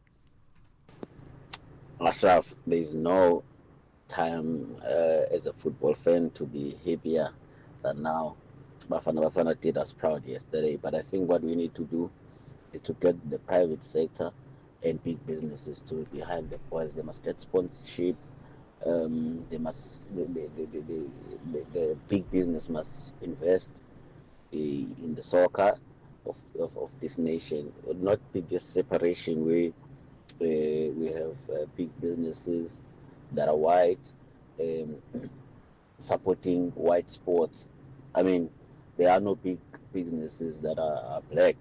So we need to combine and unite as a country behind the boys, like how we would unite behind everyone else. Politics aside, sorry that I mentioned this, but it is the reality. Big business must support the guys. Thank you. Okay, but I think Really if you the go... case there. Thanks for that. If you go back to the past, the big business did support. In fact, they do so even now. It's a question of how do they negotiate the deals, and therefore you need a crack negotiator in that sense. And how do you show value for your money? And that's very important. You want to see support. So, for example, one of the issues yesterday was that the stadium was half full, Mbombela Stadium. Now, that reflects, because when you imminently going to qualify for a World Cup and you get that sort of crowd, that's what sponsors look at. I look at the example, let my memory serve me correctly, when we played against the DRC and we won that game 1-0 to qualify for our first World Cup in '98. I'm being very nostalgic now because I remember Phil Masinga scoring that magnificent goal. It was just 1-0, right? But that stadium, FNB Stadium, had like 100,000 people in that stadium. It meant so much. So when you know that people are that interested in the brand and the product, then sponsors chase after you. Ashraf, how does this gentleman from this union come up with this 100 rand minimum fee wage? Where does he get the number 100? Doesn't he know what the current interest rate is? Does he even have an idea of what he's talking about? I think he's clueless. He doesn't even know what the protest is. They are protesting against the minimum wage, protesting at home. Well, Who are they protesting against? I think he is clueless. It's just a career politician. He is clueless. Listen, the sure way of not getting what you want is to up the demand from 28 rands to 100 rands. Then you just know you're not serious. But he did say in the same breath that, if you ask for 50, you'll get 100, you get 50. So basically, he's already saying he's prepared to drop to 50. I mean, yeah. Okay. Good afternoon, Ashraf. I think we are a war zone. My name is Isel. I think you are in a war zone. Think of the 18 people who were gunned down somewhere in the Eastern Cape, the people who are mowed down in the Shebins, the people who are dying every day in Cape Town. the number is so much that we can say, yes, we are in a war zone. Thank you. I hope we're not in a war zone, but I take your point that there are definitely pockets of South Africa. It's not every single town or province or suburb, but there are pockets of country, like you mentioned, let's say the Cape Flats, and the others you mentioned about the Tavern stories. There are many that are, you just cannot go there. Yeah. Ashraf, Nigeria didn't help us. It was a matter of coincidence. And another thing is, if we had solidarity with them, it ended yesterday. For the playoffs, all South Africans, we are Team Gabon. If you didn't know, Nigeria is playing Gabon in the playoffs to get the last spot to the World Cup. So go Gabon, go! Guys, somebody call the station and teach us the Gabonese national anthem. In fact, let me correct you. Nigeria is one of 4 teams, including Gabon, and let me hope I've got it right. I think it's Cameroon as well, and one of the other, probably Senegal. They're not yet qualified. I stand to be corrected on that one there. They will play in a playoff for Africa, and the winner of that playoff then will play off with another country from one of the lesser regions, whether it's Oceania, I'm not too sure where, but they will have another playoff. So in fact, there's still 2 ties to go in Africa, and then 1 tie. I would assume it's 2 legs, right, before you get a winner. It's not beat Gabon and you're in the World Cup. Okay, there's more. Good afternoon, Mr. Ashraf Mbongo, Sundisa Mbuisa here. Mr. Ashraf, you see what I was saying last time about the cold drink, more especially with black, or African police officers. You see now, those people who are in Limpopo, they don't have passports, they don't have ID documents. And I can guarantee you, if that person was not involved in an accident, it was going to pass by bridge. So they must have body cam. Every police officer must have a body cam so that there must not be no one who's going to ask for a cold drink. And it must be on for the entire shift. Then there will be no corruption. Because you know that the footage can be viewed. Thanks. Okay. In fact, what about Joburg? Were they going to have body cams for some of the Joburg police officers? And I know they were. Just how extensive is that? And how has it worked? How many? I don't know. Look, I think the last word on this show today has got to go back to Bafana Bafana. Good afternoon, Ashraf and SAFM. Just thinking, why must we give family members gifts? Congratulations to Bafana Bafana. Bye-bye. Okay, I get that. Listen, the fun one was like, come on. And this is not from me, this is from a caller. All Nigerians must be given free IDs and land. I mean, it did make me laugh. Come on, let's have a bit of fun, man. Today was a fun day. Yesterday was so tense, and that game started exactly 24 hours ago. Let's do the show again tomorrow. Thank you for listening as always. Feel free to give feedback, okay? You can tweet as well. Hashtag The National Pulse. Tag me, Ashraf Garda, and SM Radio. I'd love to engage with you anytime you're up for it. Right now, it's the Greg host time. He's in the hot seat. It's the news at 6.